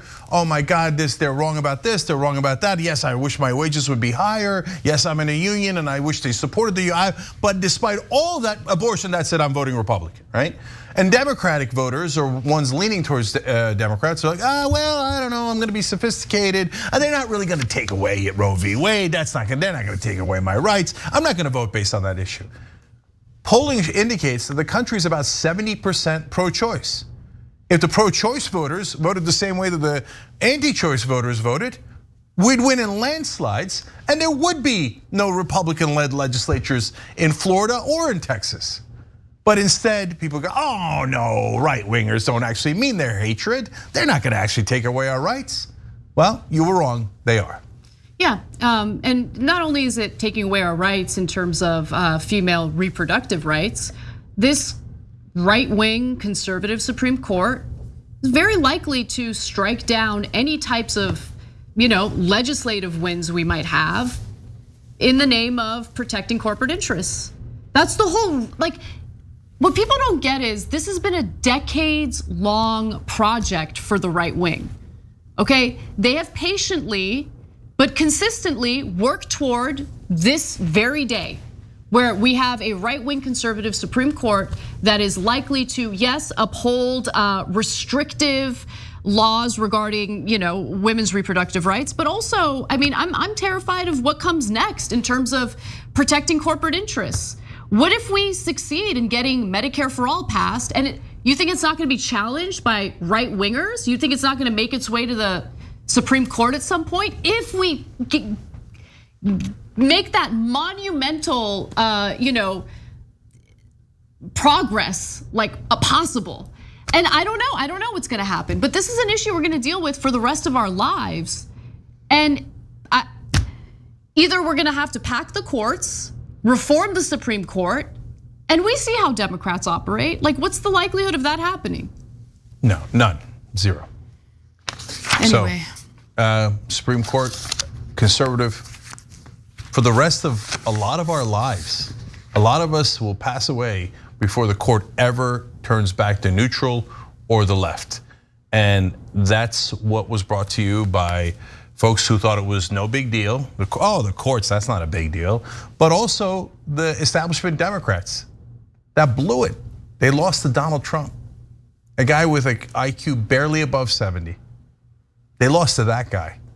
It shouldn't have even been close. It should have been a landslide. Blowout, yeah, exactly. And guys, it's the same theme. It's the same theme as to why they're not fighting back effectively now. They could actually just end the filibuster, pass a Roe-like national law right now. Why did they lose to Trump? Because they play patty cakes with the Republicans. They're always so worried about offending them and their sensitive feelings. No, they call Democrats baby killers. That's what the abortion issue is about. It's not about being pro-life. They're not pro-life in anything else. Do they look pro-life on the coronavirus issue? Do they look pro-life as soon as anyone's born? No, it has nothing to do with that. And so do the Democrats then fight back against people calling you baby killers? No, I don't want to offend them. Offend them, you idiots. Offend them. You know why? Because that's how you fight, and you get the people in the middle, the independents, to go, oh yeah, the Republicans do take away my rights. They're not gonna know unless you tell them. Their job isn't politics. They have other jobs. You have to tell them, and you have to tell them loudly and aggressively. The other side is calling you the worst things in the world. They're now calling you a satanic cult, and you're still sitting on your ass asking for permission from the Republicans. Oh, pretty please, can I pass laws? Yeah. No, your job is to go kick their ass. And if they're not doing it, run progressives in the primaries, because progressives don't mind being Democrats. We like being Democrats. The establishment Democrats want to be Republicans. We don't. We actually want to be on the left, and we want to fight people on the right so we can win and protect people. We need to protect women's rights, and progressives are going to do that super aggressively, while the establishment Democrats are going to go, but what's in it for me? What do my consultants say? How will it play out politically in my election? Oh, me. What will my donors think? You guys are pathetic, and you lost the court for our whole lives because of your weakness. Well, that weakness will lead to more of the disastrous situation that we're about to talk about, and that's the flooding in the Northeast. So let's discuss. Northeastern states like New York, Pennsylvania, and New Jersey have been hit with unprecedented flooding after Hurricane Ida, which was downgraded to a storm, made its way to the Northeast. Dozens of people were killed across the three states, again, New York, Pennsylvania, and New Jersey. The storm killed 24 people. As we talk about it today, the death toll could increase in coming days, and it left more than 150,000 people without power. The 3.15 inches of rain that fell in Central Park in 1 hour on Wednesday eclipsed the record-breaking 1 hour rainfall of 1.94 inches on August 21st. Not of last year, not of the year before, but of this year. So the country keeps getting hit with unprecedented storms, extreme weather conditions. We're breaking records more and more, and the records are being broken pretty close to one another in any given year. And this is a good example of that. Now, let's focus on New Jersey, where it was reported that as of 2:30 p.m. on Thursday, meaning today, at least 10 people in New Jersey died from the storm, including 4 who died in an apartment complex in Elizabeth.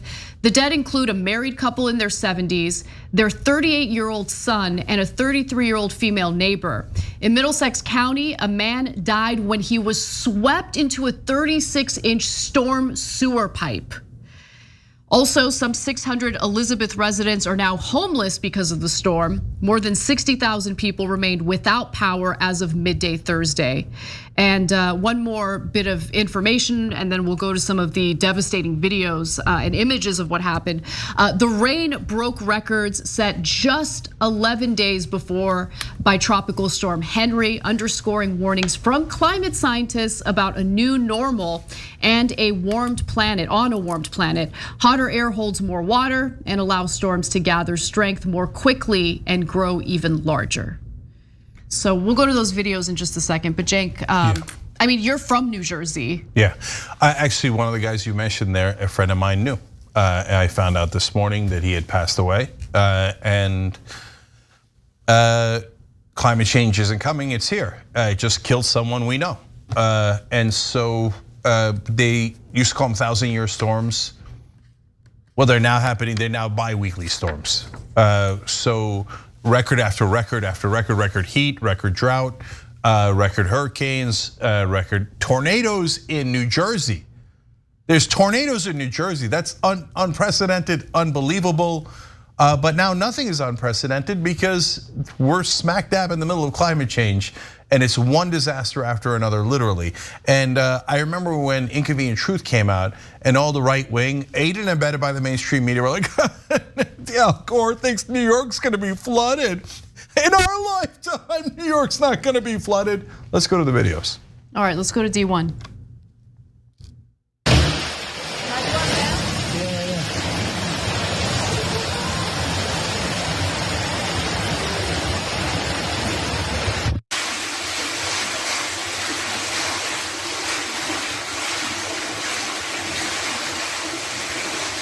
So these are inside apartments in New York. Does it look like it was absurd to think that New York might be flooded? Imagine how scary that is when that rushes into your house. So welcome to the new normal. This is what normal looks like.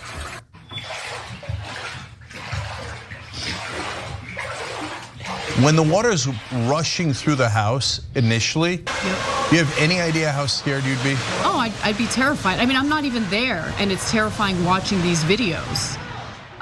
Some of the videos showing what the subway stations look like. I mean, so many people had to be rescued, and climate scientists, I mean, I'm sure, we have an insanely smart audience. I'm sure all of you guys have noticed already, but just in case, I mean, if you listen closely to the language coming from climate scientists, they've moved past prevention of global warming or climate change. They're talking about adaptation now.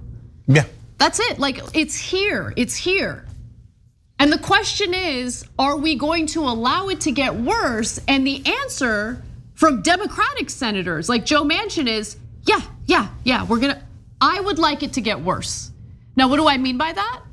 Just today, okay? Insult to injury, this is what we get from a disgusting Democratic senator like Joe Manchin. Manchin says Democrats should hit the pause button on a $3.5 trillion package incorporating the bulk of Biden's economic agenda, a clear challenge to the effort by party leaders to get the plan through the evenly divided Senate. Now, that $3.5 trillion package includes all of the climate action provisions that were stripped out of the bipartisan infrastructure bill.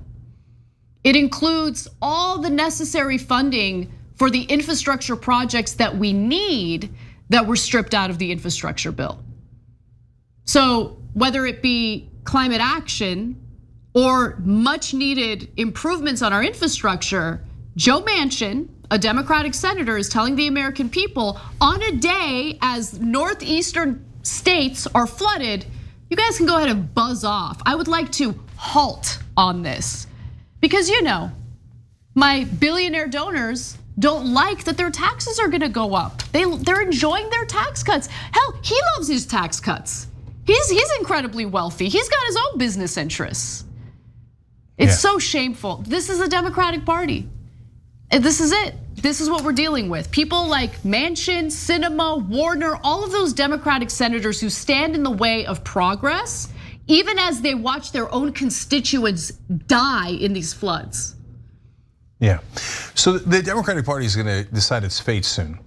If they don't end the filibuster and they don't get any of these infrastructure bills passed because of the deadlocks created here by people like Manchin and Sinema, and Joe Biden never effectively fights them or fights them at all, and they don't get voting rights passed, etc., they're gonna get slaughtered because who would vote for a bunch of losers who couldn't pass anything when they had the House, the Senate, and the White House? There's literally nothing stopping them but their own will.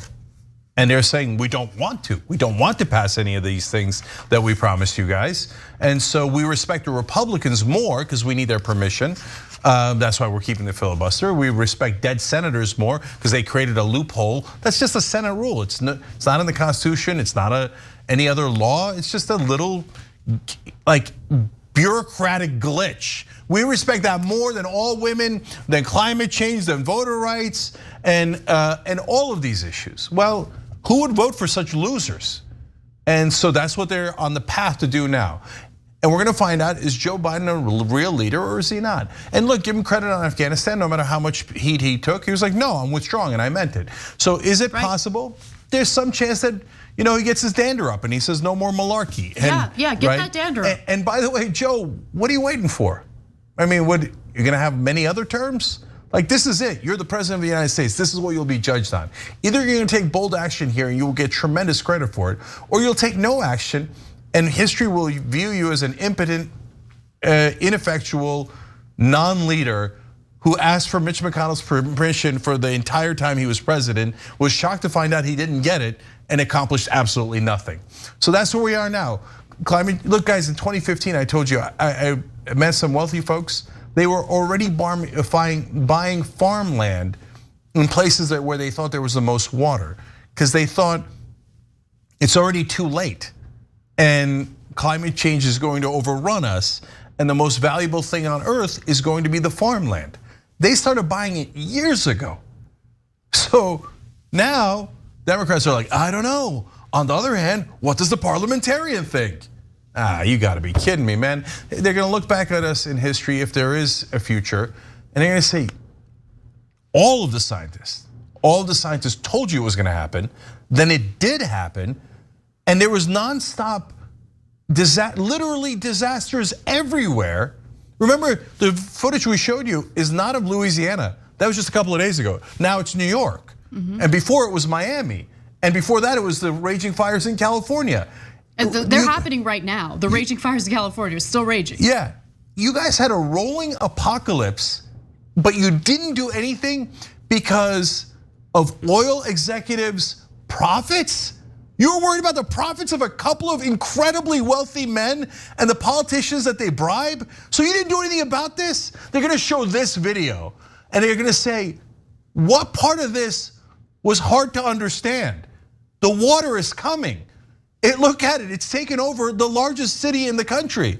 When are you gonna do something? And then they're gonna say, believe it or not, the party that was in charge was the one that promised to do something about it. Did they? No. Wow. That's the Democratic Party today. All right, we got to take a break. When we come back, there is some positive news in the case involving the police death or police killing of Elijah McClain. So we've got that story and more when we come back.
All right, back on TYT during the social break. Let me give you guys a number of comments here from the members. I'm sorry, yeah, from the member section.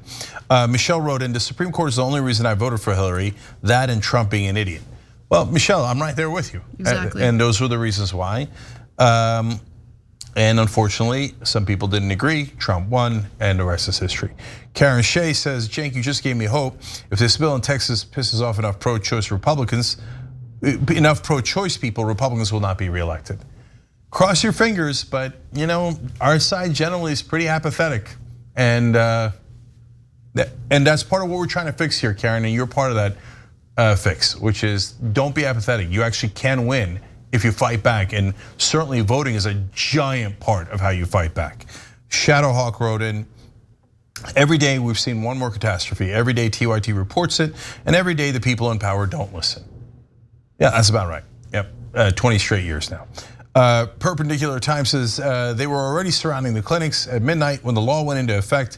One clinic had literal spotlights turned on them. They're such creeps. Like, can we just acknowledge how creepy they are? They're freaking creeps. Yep. I hate them. Like, if I didn't have a job, I would spend my entire day at those abortion clinics, like honestly trolling the hell out of them and making their lives difficult.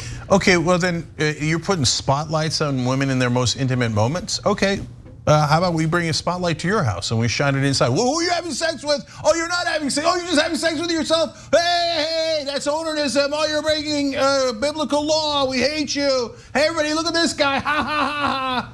Oh, well, that's very rude. You can't do it. That's very offensive. I mean, are there laws preventing people from shining powerful spotlights into the bedrooms of these lawmakers? But guys, the fabric of society is breaking apart because they're steamrolling us, and our party sucks and can't fight back. All right, Erlanda Velez just joined too by hitting the join button below. Thank you. Dead Peasant 13, curious name on Super Chat, says, hey Cenk, you just made me realize something even worse. There's one type of man who'll always know how long a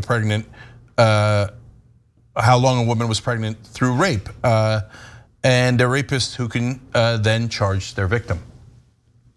That actually technically would be legal in Texas, and then try to collect $10,000 from the woman you raped. That's how sick that law is.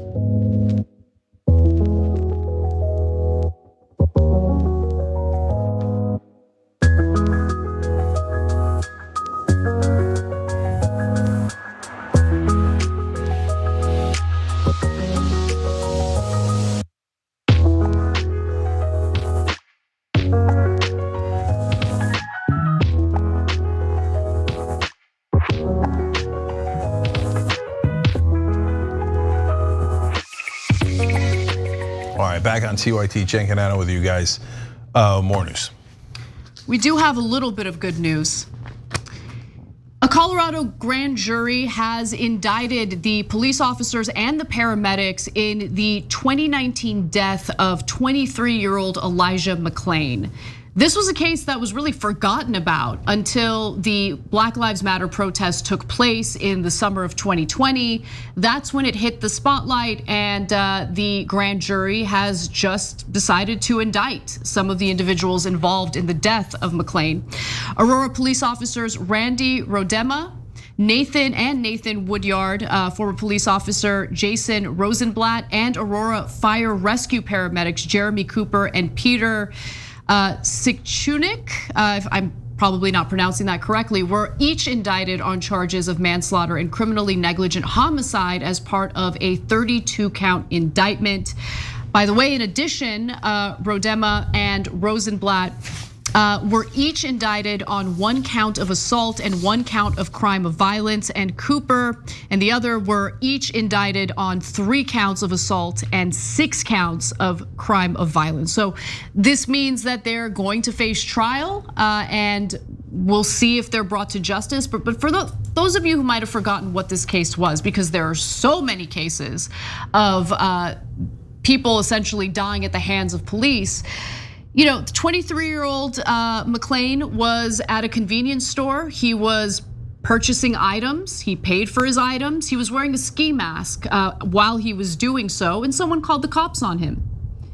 Cops showed up and immediately treated him as if he was some dangerous criminal. And they placed him in a position that restricted his breathing. Paramedics were later called and they used ketamine on him. And they used far too much ketamine on him and he died. So in 2019, Adams County District Attorney Dave Young actually declined to bring criminal charges because he said prosecutors lacked evidence to prove the officers caused McClain's death or that their force was unjustified. However, McClain's story gained renewed attention last June. This is during the protest after the police killings of George Floyd and Breonna Taylor and the rise of Black Lives Matter. Spurred by protests in Aurora and a viral online petition, Governor Jared Polis announced a re-examination of the case last year. And then Weiser was appointed as special prosecutor and opened a grand jury investigation into the case in January. And look, I actually do want to go to some videos because it gives you a sense of just horrendous the entire situation was.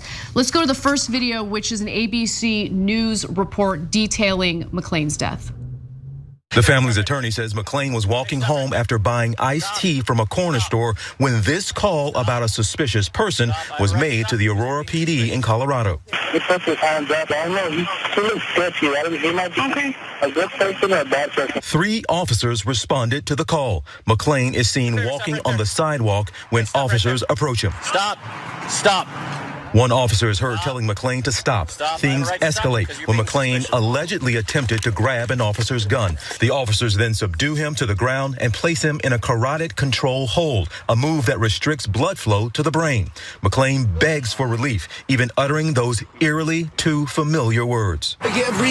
First responders arrive shortly after and administer ketamine, an anesthetic meant to rapidly tranquilize. It's standard protocol for the paramedics to inject ketamine. McClain went into cardiac arrest on the way to the hospital, where he stayed 5 days before ultimately being taken off life support. A coroner determined his cause of death undetermined. The ketamine given to him was based on the assumption that he was 200 pounds. He was only 143 pounds. So they gave him too much ketamine. All he did was go to a convenience store, purchase items, but he was wearing a ski mask, so no questions asked, right? He's automatically a bad guy. Let's put him in a chokehold. Let's inject him with ketamine. Let's kill him. Yeah, so this gets to a lot of things that are wrong with our system. So first of all, I need you guys to understand, there was no crime that was called in. Just somebody said, that guy looks sketchy. He could be a good guy, he could be a bad guy. Yeah, but there was no robbery, there was no nothing, and the police knew that. So they're just investigating a sketchy guy without any report of a crime, okay? So now, what is white privilege? We talk about this all the time. It doesn't mean you live in a mansion if you're white or that somebody just hands you a yacht, all right? No, what it means is you don't know the things that don't happen to you. So if there's no crime in the neighborhood and you're walking down and you're wearing a ski mask or whatever the hell you're wearing, do they call it in? Maybe some people could get freaked out by that. But they call it in way more for black people than they do for white people. It's true, and it's backed up by the statistics, the studies, etc., and all of these cases that you see. Then when they get there, they assume that, and this is also borne out by studies we shared with you earlier, they assume that black men are older than they actually are, especially black kids, especially black males, and they assume they're bigger than they are. So here they use basically what, a horse tranquilizer? Yeah. On a kid that's 143 pounds, because they assume he's older and bigger because he's black. Now they didn't assume that when it came to you guys if you're white, right? And I'm glad they didn't. I don't want them putting horse tranquilizer in you, right? I'm glad that they view you as you actually are. But understand that that's not the case for everyone. Then the second problem is police come, and if all you have is a hammer, everything looks like nails. Oh, he didn't immediately comply in a situation where there was no crime. Well, and by the way, what is his mental health? What are all the different factors about? I don't care, treat everyone the same. If they're not complying with my orders, I don't care why they're not complying. And a lot of times this happens to people who can't hear, who are deaf. And they're like, oh, you didn't comply with my orders. And they'll shoot them sometimes. And in this case, oh, who cares? Bring him down, choke him out, hit him with horse tranquilizer, because he did the biggest crime in America. not immediately complying with usually confusing orders from the police on how to comply. When they were restraining him, he kept. First, he kept, yelling that he couldn't breathe. They didn't care, of course. But he also kept saying, like, I'm an introvert. And I'm guessing that's why he was wearing the mask.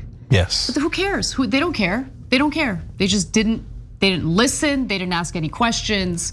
It was just automatic, this is a bad person, attack. And an innocent 23-year-old person died as a result of that. And luckily, by the way, the case was brought back up again, and a grand jury has decided to indict some of the individuals involved. So we'll see how it plays out in court. But there could be some real justice in this case, and so we'll wait and see what happens. All right, let's move on to something a little different. Candace Owens is in the news, and I think my opinion on this story might be unpopular, but we'll see. So, the owner of a private COVID testing clinic has rejected Candace Owens, who was looking to get tested for coronavirus. Now, they cited her behavior in spreading coronavirus-related disinformation and also discouraging people to wear masks as the reason for why they rejected her. And Owens is seething. She's angry about this. She shared the receipts of the message that she received from this place. And she tweeted the following. She says, I received an email from a COVID testing facility that they are refusing to administer a test to me because they don't like my politics. Insane. I'm banned from making sure I don't accidentally spread COVID. Going live with the email on Instagram in 10 minutes. And then Shirley, she of course shared screenshots of the message that she received from them just to prove it. Now, the clinic has responded to Candace Owens and what she's been putting out on social media, and they've confirmed that they rejected her and they refused to test her for coronavirus. Suzanne Lee, who is the owner of the testing center, says the following: we cannot support anyone who has proactively worked to make this pandemic worse by spreading misinformation, politicizing, and discouraging the wearing of masks and actively dissuading people from receiving life-saving vaccinations. My team and myself have worked overtime, she writes, to exhaustion, unpaid and underpaid this past year, spending our own capital to ensure that our community remains protected. It would be unfair to them and to the sacrifices we have all made this year to serve you. That's what the message said. And Owens's response was, she's angry about it. She doesn't ever want to suffer any type of consequences for her own behavior, which I've come to expect from conservatives and grifters like her. But the real question is, did the clinic do the right thing? Or do we agree with what the clinic did? And so I'll take it over to you first, Cenk. I want to hear what you have to say. I'm torn on what the clinic did. I'm not torn on what Candace Owens is doing. The clinic is right that she's spreading disinformation and is a terrible person. So she says she's unvaccinated. She travels across the country, doesn't wear masks while traveling. Her husband she was concerned, has COVID. He was sick. Still doesn't wear masks. Still doesn't get vaccinated. And tries to spread disease everywhere. And then encourages her viewers, her listeners, her readers, etc. Now make sure, everybody, that you're dumb and you don't listen to any doctors at all. Instead, listen to me, she says, and they do. And they're like, oh, that rando online that has no degree, no nothing, no knowledge, and used to be a raging liberal who sued for racial discrimination, who now says black people are the problem. That's my expert. That's my expert. I'm going to rely on her for medical advice. I think the rest of the doctors in the world are in a global medical conspiracy. Okay, so that's real. So if I was a clinic, would I have given her a test? Yes, but she'd have to wear a mask. And you're not going to come in danger, or you're coming in to take a test. You're worried that you might have COVID because you're an idiot, and you very likely do. It certainly will at some point. So you're definitely going to have to wear a mask. That's not even close. But if she's wearing a mask, yeah, because it's a public danger. And I don't want to spread the disease. It's not just about Candace Owens. Yeah, that's in my opinion the perfect take. I just think, and look, no obviously we're kind of like judging this private testing clinic, and they have the right to make whatever decision they want to make, right? I'm just saying what I would prefer to do, and what you just mentioned right now is perfect, right? Like, there's a responsibility that comes along with this very issue, and it's really difficult sometimes to be the bigger person, especially when you're dealing with people like Candace Owens. But I would have administered the test, right? Because it's not just about Candace Owens, it's about the bigger picture. And now she gets to present herself as some sort of victim, when in reality, her disinformation has very likely gotten many people sick. I'm sure people have died as a result of the disinformation that she and people like her have been putting out there. I mean, it's like, it blows my mind that Joe Rogan just yesterday admitted to taking ivermectin, because he genuinely thinks that, like, no, there might be the efficacy for ivermectin, for parasitic infections, is totally sound for COVID, even though there's no evidence of it. Like, it just blows my mind that so many people have been convinced in using unproven methods when there is a free vaccine available and you can prevent the spread of COVID by wearing the mask. So this has been an incredibly frustrating situation, and I'm actually very happy that the owner of this clinic said something that I want people to get through their heads. Healthcare workers have not gotten a break, not one break. It's been nonstop for them. They put their lives at risk to provide care for COVID patients, and at this point, really, there shouldn't be many hospitalized COVID patients. It's all preventable. There's a free vaccine readily available to all Americans, with the exception of people under 12, of course. And there are poor countries clamoring for it, begging for it, desperately needing and wanting it. And we're entitled little pricks who play political games and turn this into a culture war issue when it doesn't need to be. But people like Candace Owens, I'm sure she considers herself pro-life. Yeah, but Anna, I want to just build on that real quick and then go to their hypocrisy. So they could have gone either way on this, Republicans, right? They could have said, no, there's a pro-life issue. You have to get vaccinated, and it's really important, and you have to wear a mask, and you have to respect our rights. They could have gone either way, right? They chose to go the way that they know is wrong, the leaders. The followers don't know it at all. They've been tricked.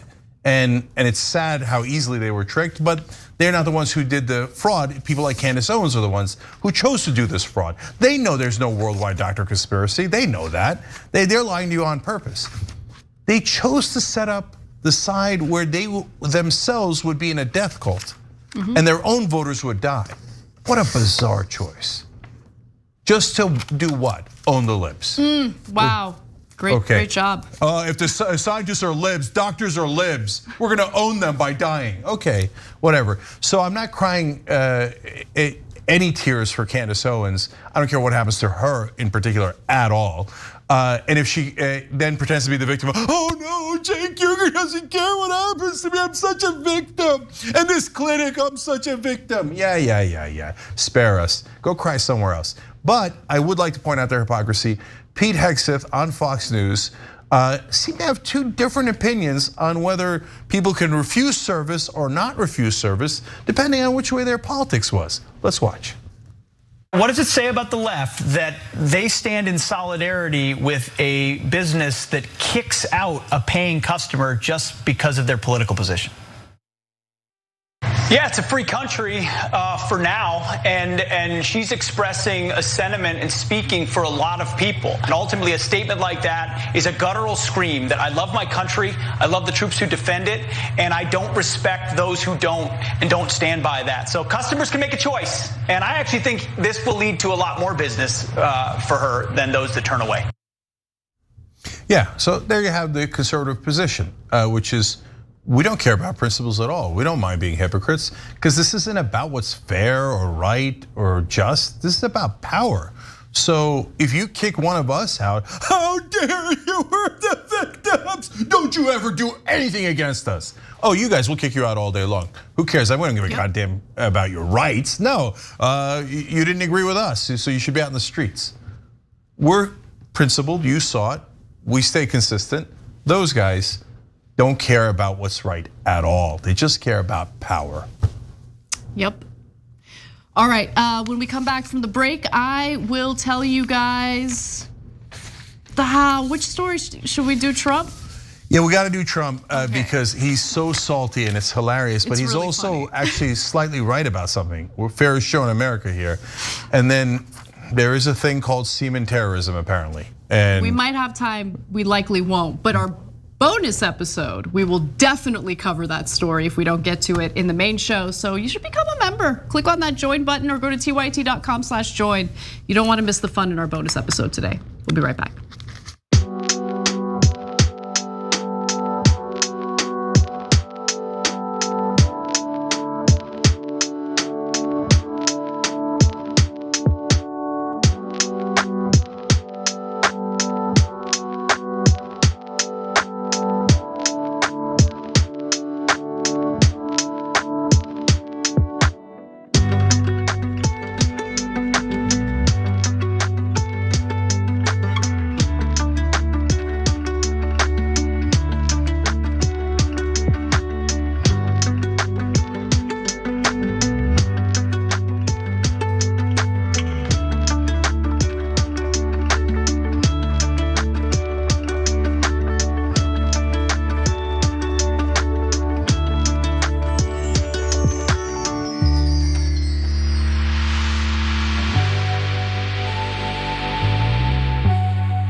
Senna Cherry Bow Flight and BC Trumpet gifted 10 subs, taking advantage of a word I mysteriously cannot pronounce, September, where there's 20% off on new members and on any and all gifted subs.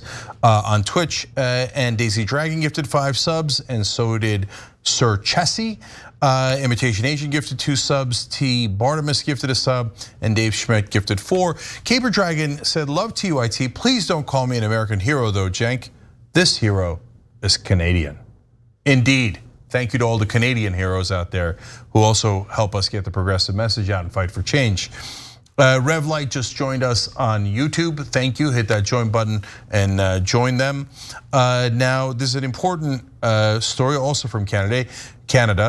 Kofefe19 wrote in our members section, Anna, I used to be a security escort in an abortion clinic in Canada, and there was a religious zealot, anti-choice protester who had been going there every Saturday for years. I chased him one day wearing a vulva costume. He never came back.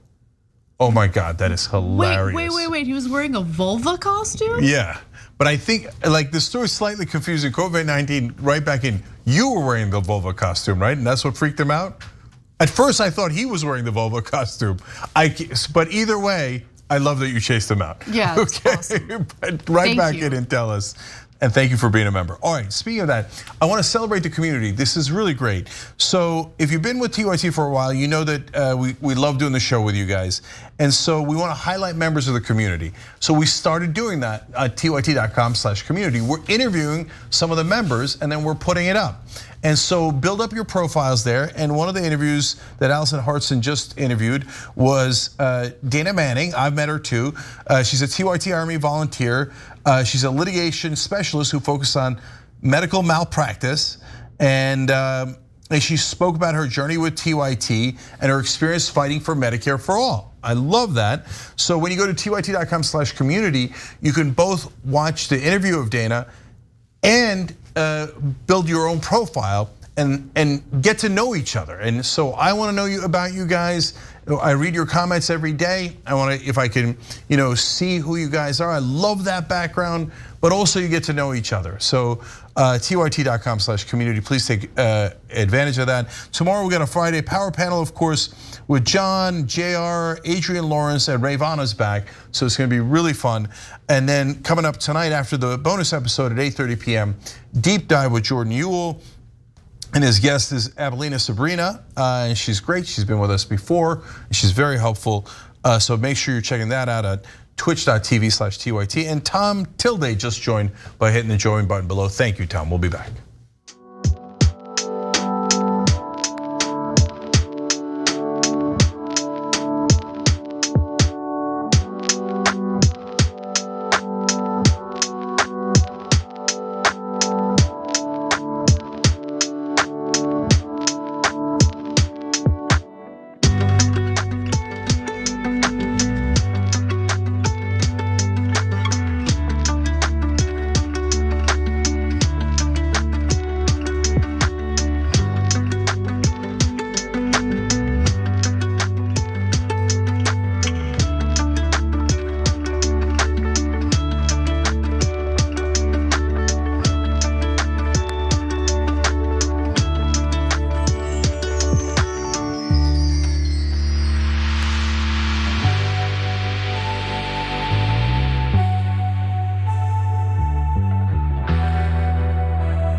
on TYT, Cenk and Anna with you guys, but also Hottie Meter. Hottie Meter just gifted 100 subs on Twitch. Jeez, that's a lot. You're amazing. I know it's September and 20% off of gifted subs and new subscriptions, but wow.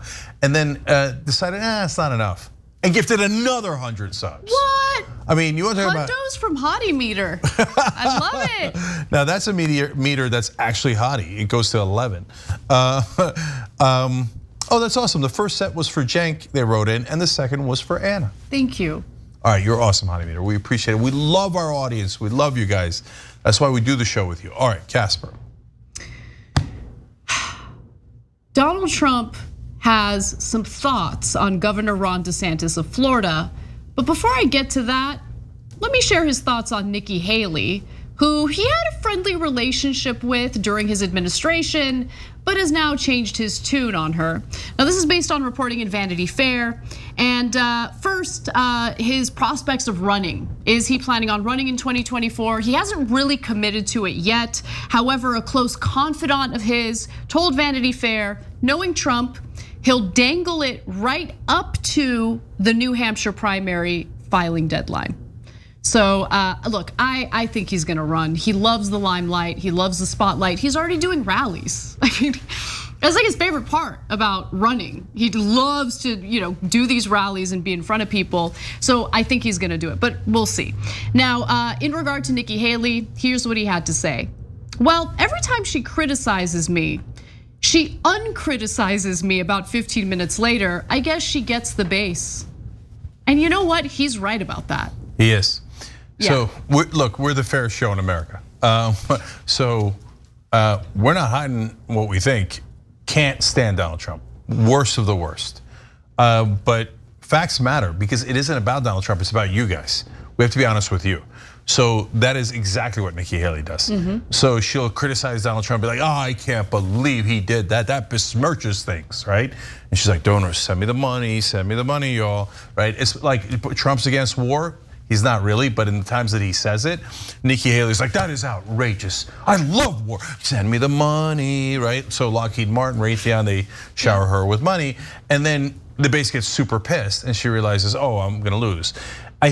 So one, she might get surprised every time because she lives in a bubble of really rich donors. And so every time the base goes, no, we like Trump, she's like, I didn't want war either. Yeah, look. Right, come on, get out of here, right? So let me give you another specific example, as was noted in Mediaite by Aidan McLaughlin. Haley did brutally criticize Trump after the January 6th riot at the Capitol. She said his words and actions, quote, will be judged harshly by history, end quote, and that his betrayal of Mike Pence disgusted her. Months later, Haley said she would support Trump in 2024 if he decided to run. She has lavished him in praise in speeches since. So look, one of the, I guess, upsides, if you want to call it that, about Donald Trump's presidency and even what we're experiencing now is how he proved that conservative politicians are weak little babies and it's incredibly easy to make them bend to your will, right? And that they're unprincipled. Like they really don't have any guiding principles other than their self-preservation and their self-interest, which is why like my favorite case study in this is Jeff Sessions. Jeff Sessions, who did the right thing in recusing himself in the Russia investigation, then gets, thrown out of the administration by Donald Trump. He wants his Senate seat back. And as he's running to get his Senate seat back, Donald Trump is like punching him in the face politically, right? Like going after him.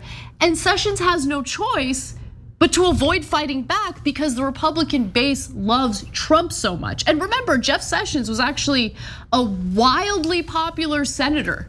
Yeah, and he was solely unmanned by Trump and then lost in the primary. Oh, so good. Yeah. So delicious. Well, if he's calling me a Keebler elf, I guess I am. I guess I am. What am I gonna do?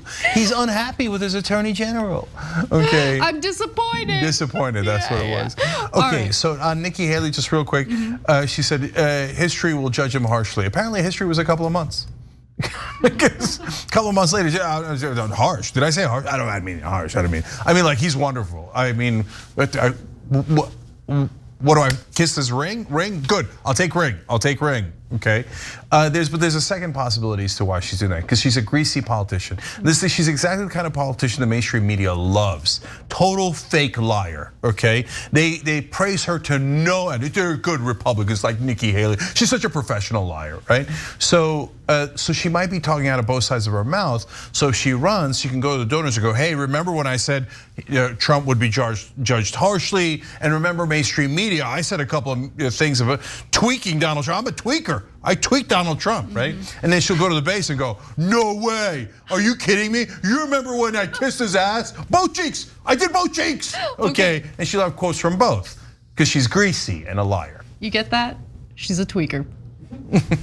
All right, so let's get to Ron DeSantis, because this is what I've always been really curious about, because Donald Trump doesn't like to share the spotlight, and he certainly doesn't like to think that certain prominent Republicans would challenge him in a political race, like a presidential race. So publicly, apparently, Trump says things like, the Florida governor is a good guy. However, a Trump confidant said that might not be so accurate, because this confidant says, quote, Trump effing hates DeSantis. Of course! He just resents his popularity. It's so good. He resents that guy. He resents the guy who can't. But that's the thing. Like, there is no bottom. There is no low that's too low for some Republican. Well, for Republican voters. Yeah. Right. And I am curious to see what happens in. I don't think DeSantis would run against Trump. I think DeSantis is actually, first of all, more dangerous than Trump, because I think he's smarter than Trump. Yeah, I hear you, but I don't think he's that dangerous. I think Tucker's dangerous. But Tucker's also dangerous because Tucker knows how to use the right rhetoric to appeal to even. But see, Tucker's an independent. Tucker's an independent actor who actually comes up with his own ideas, as awful as they are. DeSantis is just a Trump clone. He's a mini-me, right? So, anyways, but. We predicted this for you guys. We didn't bother getting the tape, but so Young Turks viewers will remember. We said, you think he's gonna sit there and have DeSantis get popular? DeSantis beat him in one poll, in one Republican poll. And that's when I said, oh, he don't like that. Okay. Oh, you're gonna be pissed. And it was, oh no, they get along great. No, they don't. Are you crazy? That's Donald Trump. He gets jealous so quick. Trump tells people, quote, I made Ron. Trump says that about a lot of people, but in this case, it's actually true. That's what a prominent Republican says, and it is actually true. Remember, Ron DeSantis ran his campaign from inside Donald Trump's ass. That was him reading Trump's book to his baby and just that entire ad was kissing Trump's ass. So he's right about that, and we knew Trump was gonna get bitter. And of course he did. That drama I love. I made Ron. All right, members, bonus episode, semen terrorism. What is it? It's real, we'll explain, and how awful it is. We'll see you there.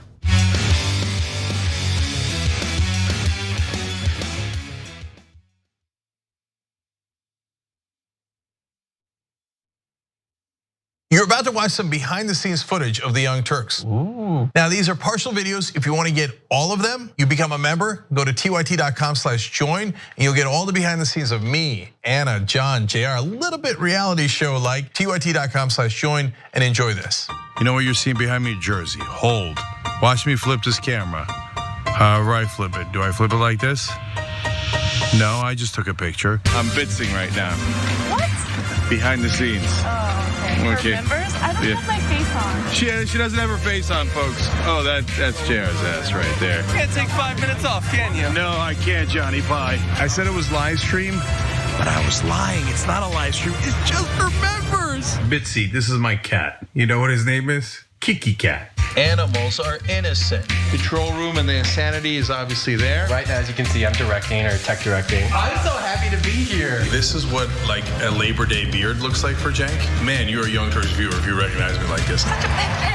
Thank you. You are the one person in my life I would love to meet. What's going on, guys? This is a Bitsy or a BTS or behind the scenes with Hassan Piker, aka Woke Bay. Oh, hi. I didn't see you there. I have finished my show, The Damage Report, and now I get into a really awkward time of the day. When I'm sitting, the control room is right there. So I can see Bart. This is the Pittsburgh office, by the way. I'll refer to often as the boiler room. You see how it's ripped? Is it super unprofessional to wear that at a business meeting? Or am I like cool rebel? I just finished doing the power panel and I'm fired up. What do you do for TYT? Not a whole lot. If you're frantically tweeting at us that something's broken, thank you, because I'm fixing it. And thank you for being a TYT member. Super last thing, because there's always got to be a super last thing. Oh, that was disastrous. This has been behind the scenes, behind the scenes. Welcome to Indisputable. I'm your host, Dr. Rashad Richey. We got a lot happening today. But what do we do on this show? We tell the truth. You know why we tell the truth? Because the truth is simply indisputable. Rashad, great to be here. Congratulations on the new show. And I gotta let everybody know that Rashad and I go way back. Here's the pattern that we see in all of these Karen stories. They think they own stuff they do not own. Now, where does that come from? I don't know, maybe slavery. Maybe they think they should still own black people. This is what happens when Karens weaponize the police. When you're used to privilege, equality seems like oppression. It hits you in a certain way when someone is holding you against your will, treating you like you're a criminal and you're an innocent person. This is something that black people face no matter where they are. A stronger black economy lends itself to a stronger, greater economy. Don't think it's exclusive of you, it's inclusive of you. What's your beef with critical race theory? It adds more fuel to the fire of the racist tendencies that we already have. We have a generation of problem solvers that can remedy the problem if they are properly taught what the problem is. You know who created redlining in this country? It was the white liberal. I don't give a damn who created it. If it's a racist policy, Shelley, here's what I don't know. I don't know. See, there you go filibustering, brother. You're scared of this truth, but you're gonna get it though.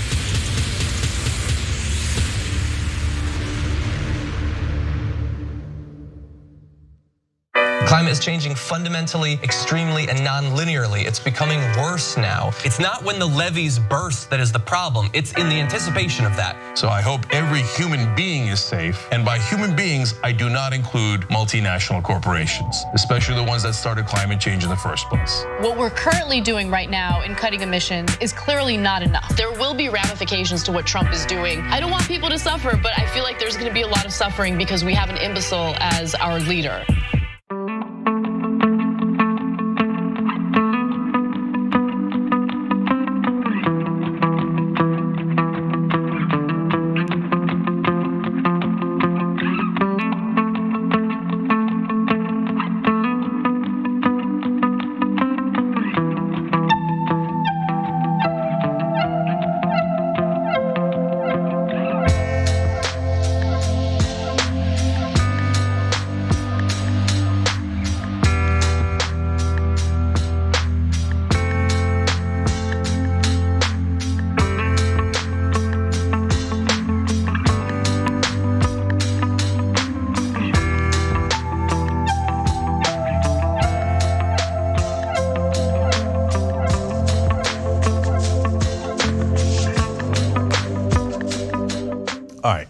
Back in the bonus episode. I got to do one clarification here written in by one of our members, and I love that that you guys are on it and you want us to be as accurate as possible, and I appreciate it. So Axiom Mom wrote it on Twitch. Jen, can we please make clear that the Texas law does not allow for the patient to be sued, so rapists could not sue their victim, etc. The attempted unconstitutional workaround is what makes this law so dangerous.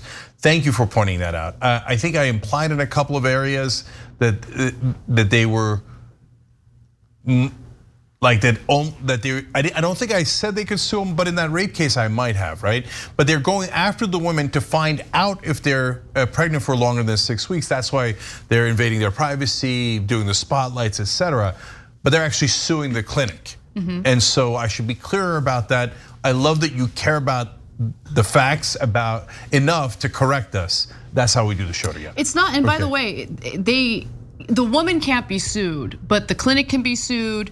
An individual driving the woman can be sued. Anyone who aids and abets okay? Yeah. So it turns everyone really against the woman in a way, because no one would want to assist, right? Like, don't give her a ride, don't risk it, right? Even if she's within that legal period. It's awful. It's really sick because then at a time when she's most vulnerable and needs help, they say, if you go to help her, like just driving her there as a friend, we're gonna sue you up to $10,000. Or even a partner, okay. Right? Yeah, and so to deprive them of that support that they need at their most vulnerable time, these are sick people that do this, okay? It's so punitive on top of everything else.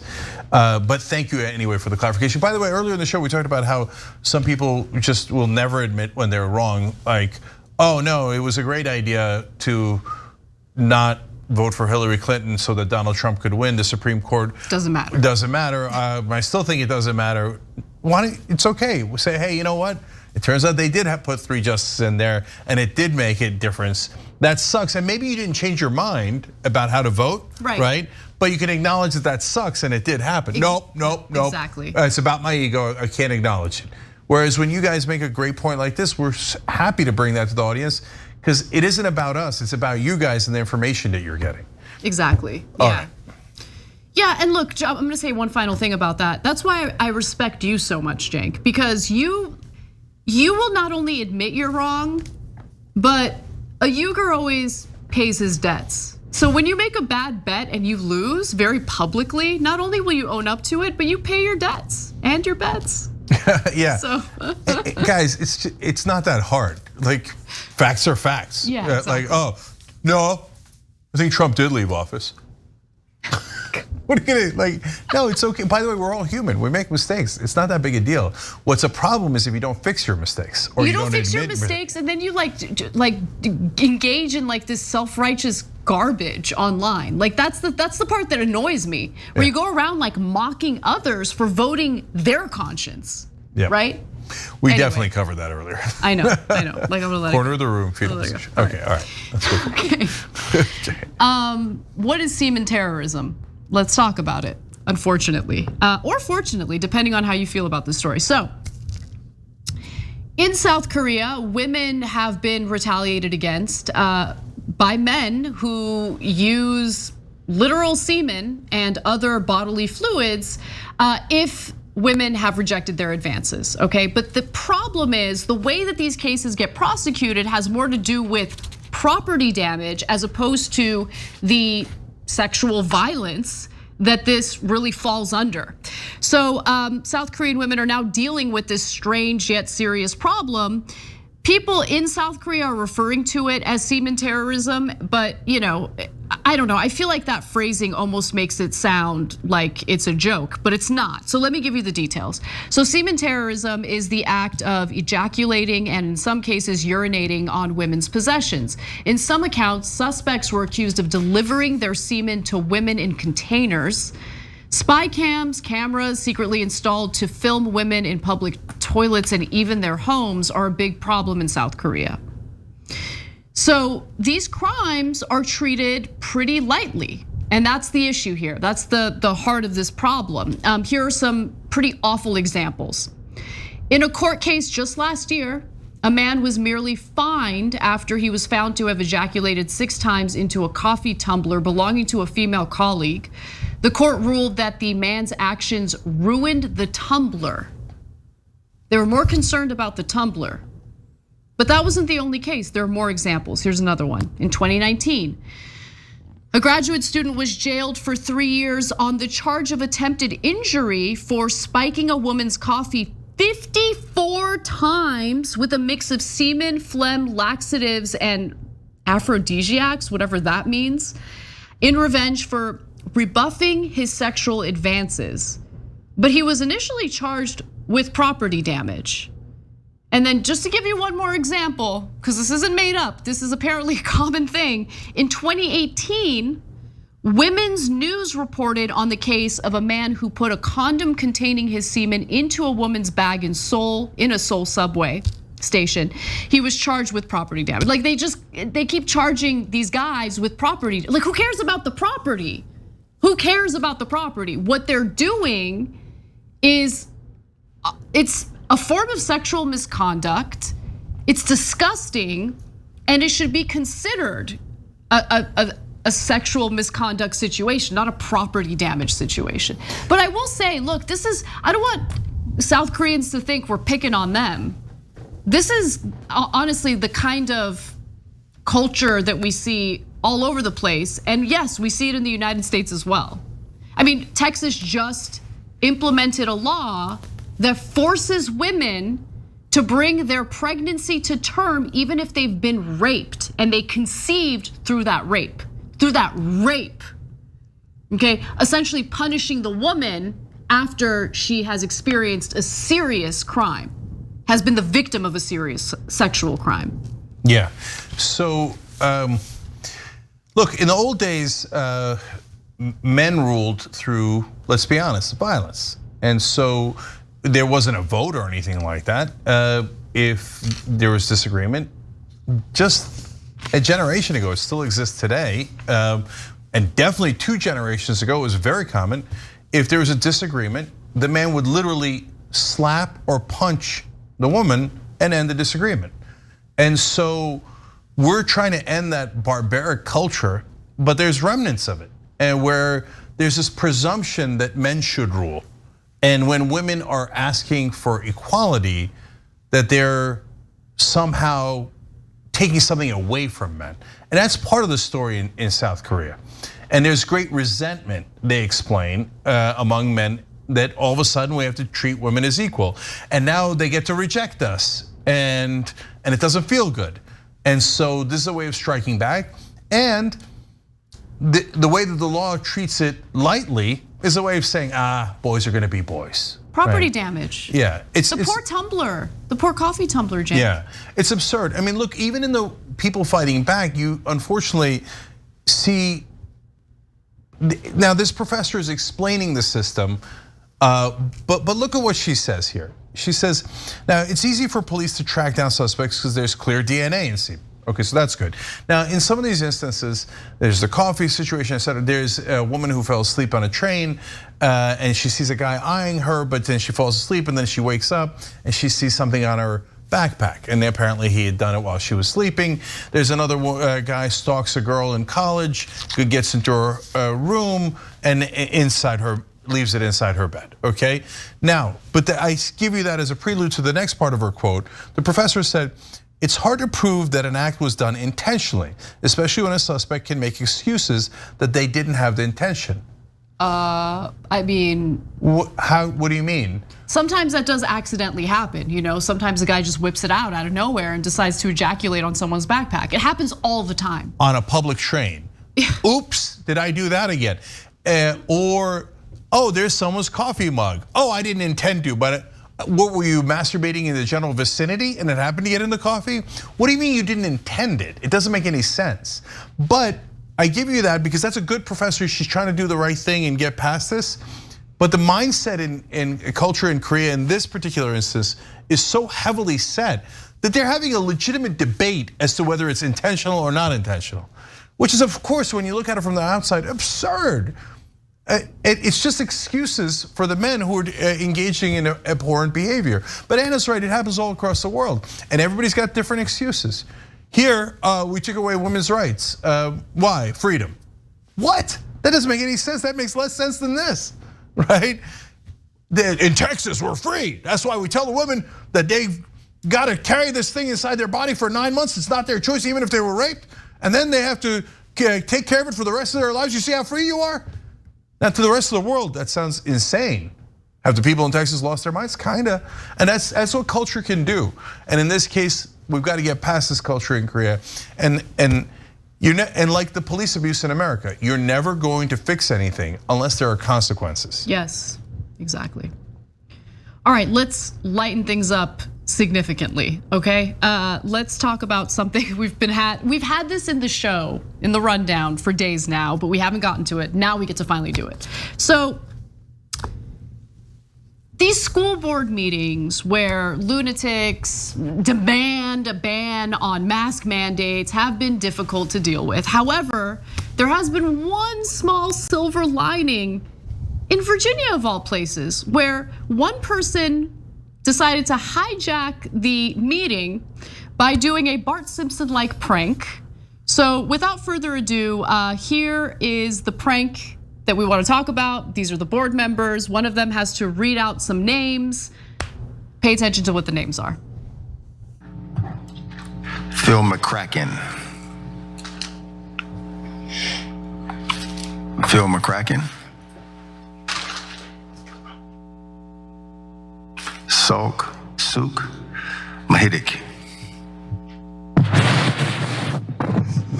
Luke Mahidic. Ophelia McHawk.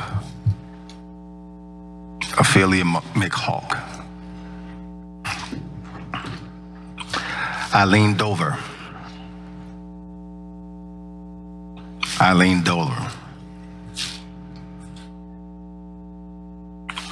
Don Kiddick.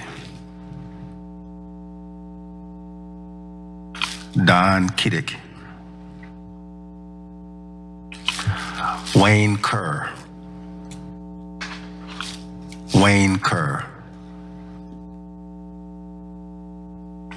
Tasha Tunstall.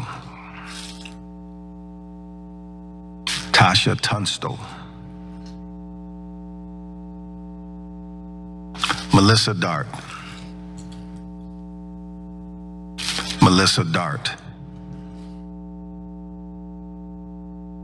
Aaron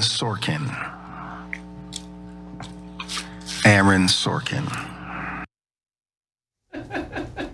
No, it ain't right, man. Man, they did him dirty. Man, I feel terrible for that guy. Oh my God. But I think he's obligated by law to read the names. I guess. But at some point, I don't think he got it at all, to be honest. Yeah, no, I think at some point maybe he did, but in the beginning, like he went through quite a few names, and I'm like, no, he doesn't know what's happening yet. Yeah. But at some point he must have he certainly knows now. That video went viral. Oh God, the ribbing he must have gotten. And some of them I don't blame him. Like if he got hit with the donkey one. Don Kiddick. Okay. You didn't see that one coming. I get it, right? So good. But then when they start with Phil McCracken, that's the red flag. I think that there is a Phil McCracken in the world. Like there's definitely I think a lot of Phil McCrackens exist. No, but really, right? No, yeah. I'm also serious. Yes. Yeah. Don't name your kid Phil if your last name is McCracken. Don't do it. Think about it. Don't do it, please. And if your last name is Kihiddick, don't name your son Don. Anyway, so there's nothing to this story other than poor sumbitch. Okay? Yeah. And brother, you can skip it at some point. Like once you got it, like okay, go to Melissa Dart. Just go to Melissa Dart was real, by the way. Okay. Yeah. And they were clever. If they started with Aaron Sorkin, he might have caught on earlier. Right. Poor Aaron Sorkin. Yeah, that was random at the end. That was great. More of that. We like that kind of activism at school board meetings, okay? Yeah, I don't know that guy's politics at all, but given the demographics in the country, you might be able to guess. Do it to Republicans. That's funnier. Yeah. Okay, so the uptight Republicans like, we are going to take everybody's rights away, and we don't understand this. All right, guys, everybody, this is an important meeting. So everybody, Phil McCracken. What was the one was it Phil? No, it's Seymour Butts. No, I know Seymour Butts, but then there was the one about filling holes. Well, McCracken. Oh yeah, it was Phil McCracken. But there was there was another one. There's another one? It was very naughty. Anyway, okay. I'm not gonna say it. So when my 11-year-old son found out about Seymour Butts, he was like, couldn't stop laughing. He thought it was the funniest thing that ever happened. If I show him this video, I'm not going to, because he'll never stop saying those names. I'm not sure my wife would appreciate that. My favorite thing in the world was that you didn't. You guys should watch Old School if you're not already. But my favorite thing in the world was when you thought Pro was so innocent that he didn't know that wiener can also be used for, the male body part. Yeah. It was very cute. It was very cute. He's like, oh, my 11-year-old son has no idea that wiener can. No, you're being unfair to me. No, I'm not. Okay. No, I'm not. No, we drove by. You guys know My wiener. innocent son. No. So the restaurant Wiener Schnitzel, fast food hot dogs. You would have figured that out. And when we drove by, he was like 9, I think, at the time. And they said, "What is that?" And I said, "It's a Wiener Schnitzel." And he started laughing in the back. And I think the reason I thought that is because I think I asked him, "Do you know what that means?" And he was like, "No, it just sounds funny." That's my recollection. Okay, and then because Anna was making fun of me. Yeah, of course I was making fun of you. Okay, fair. I went and asked Pro when he's 11, 2 years later now, and he's like, "Duh, yeah, I know what wiener is."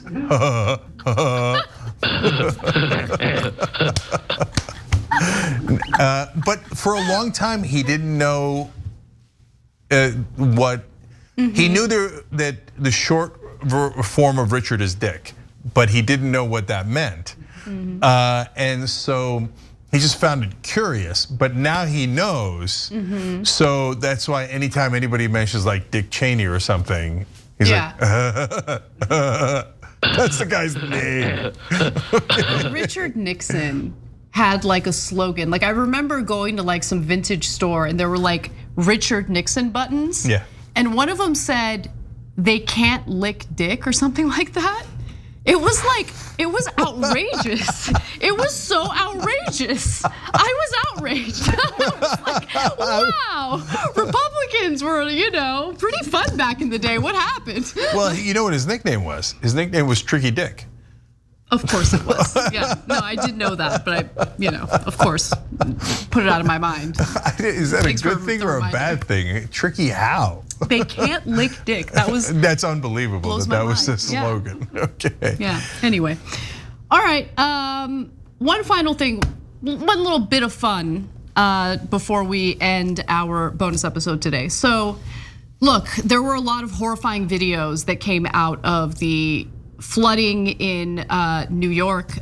Ton of horrifying videos coming out of New York, Pennsylvania, New Jersey, and of course, this is when Storm Ida led to just a downpour, and our infrastructure isn't ready for the extreme weather conditions that climate change has brought forward. However, there are some people out there who I admire and I envy because they don't have the same panicky personality that I have. They know how to keep things cool.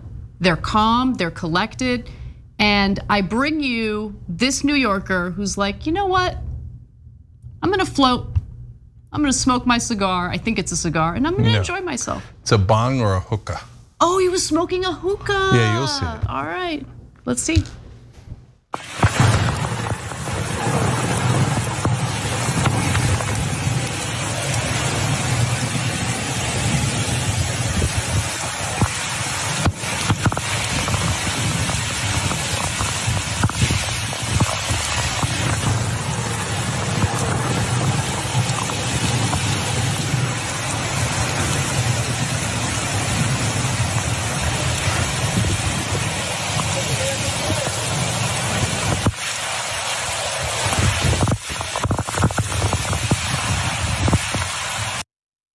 I'm gonna say that guy looks super hot. Oh wow! Like he looks like my type of guy. I mean, you can't see his face, unfortunately, but in terms of like body type and everything, he looks hot. Okay, well, all right, good for him. That was not going to be my first comment.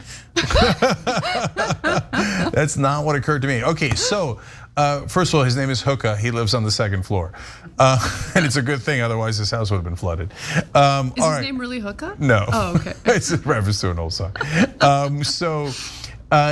There's debate about this, and a lot of people online were actually ragging on him, saying, "Oh my God, this guy's going to start all sorts of diseases because the water is dirty, and he's going to bring it back in, and this is the start of COVID-21 and stuff."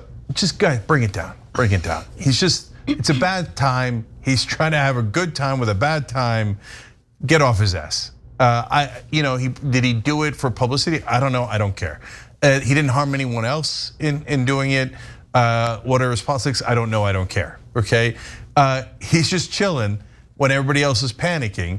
And by the way, if it was still raging and then he can get swept away, a lot of people died, right? Then I would say, hey, don't be a knucklehead. But it looks like at that point, the rain has begun to abate and it's already flooded, and he's having fun with it. Yeah, look, not guilty. Not guilty. Not guilty. Let's give him a name. It's not his real name, but just so we stop calling him that guy, Julian. Okay, everyone needs a Julian in their lives. Everyone needs a Julian.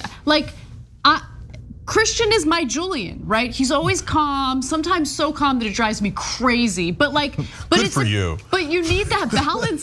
Like when everyone's okay, you know who's always the go-to person when things are getting a little crazy? Brett. Because when I'm like losing my mind, Brett's the calm one. Now, Brett's not always calm, let's keep it real, okay? Brett definitely has his panicky moments. But when Brett knows, this is why we work well together. When he knows I'm panicking, or when he knows I'm in a bad mood, or when he knows I'm just raging, he'll be like, okay, so here's what we're gonna do. And he's just like he's the Julian in the scenario. Everyone needs a Julian in their lives, okay? Brett is my work Julian, Christian is my life Julian. Good for Julian. So, yes, and context, guys, everything is context. So sometimes you need to panic. People are like, oh, should you panic or should you not panic? You shouldn't panic. No, I always remember the story, sorry to be a downer, but on 9/11, there was a wife who panicked and was in the second tower and told they happened to be in the same tower but at different offices. Her husband was in there and he was a manager, and they told them not to leave the building, and it was the manager's job to tell everybody else not to leave the building. And she came and she said, I will divorce you if you don't get out of this building instantly, okay? I'm not playing around with it. She was in full scale panic and it saved their life. Everybody else in that office died. Oh my God. Okay. So that's an amazing story. So there are times to panic and don't mess around. If it's in the middle of the storm, the videos in New Jersey, there's twisters in New Jersey, it's unbelievable. If there's a tornado coming around, that's the time to panic, okay? But the storm seems to have abated here, obviously. Look at it, we see the video, right? It's okay, you don't always have to panic. You don't always have to be calm. That's why it's good to have a Julian in your life, but also to have an Anna in your life to push things forward. Yes. Right? Yes. I do think everyone needs an Anna in their lives. Well, maybe I wouldn't go that far, but still, because otherwise Julian's gonna chill out for the rest of his life. Julian's never getting off that floaty. Okay? You need someone like Anna to come every once in a while and flip the floaty and go, let's go up and at him now. We had a good time. Now we gotta go to work, okay? So balance, guys, balance. And in this case, bless his heart, man. He turned a dark situation into something fun. It needed it. Yeah, agreed. All right, that's what we've got for you guys. But you know what? Jordan Yule's gonna kill it with Abelina Sabrina on Deep Dive. You're gonna wanna watch it. Go to twitch.tv/TYT. Sorry, I had a little bit of a brain fart. That's right. And enjoy the show. Yeah, go for a deep dive. All right. Okay, all right, you guys got it, you got it. Or do like Julian, chill out and watch Jordan on your iPad, your phone, etc., in wherever you are. And then then you could do a deep dive after deep dive. You got it.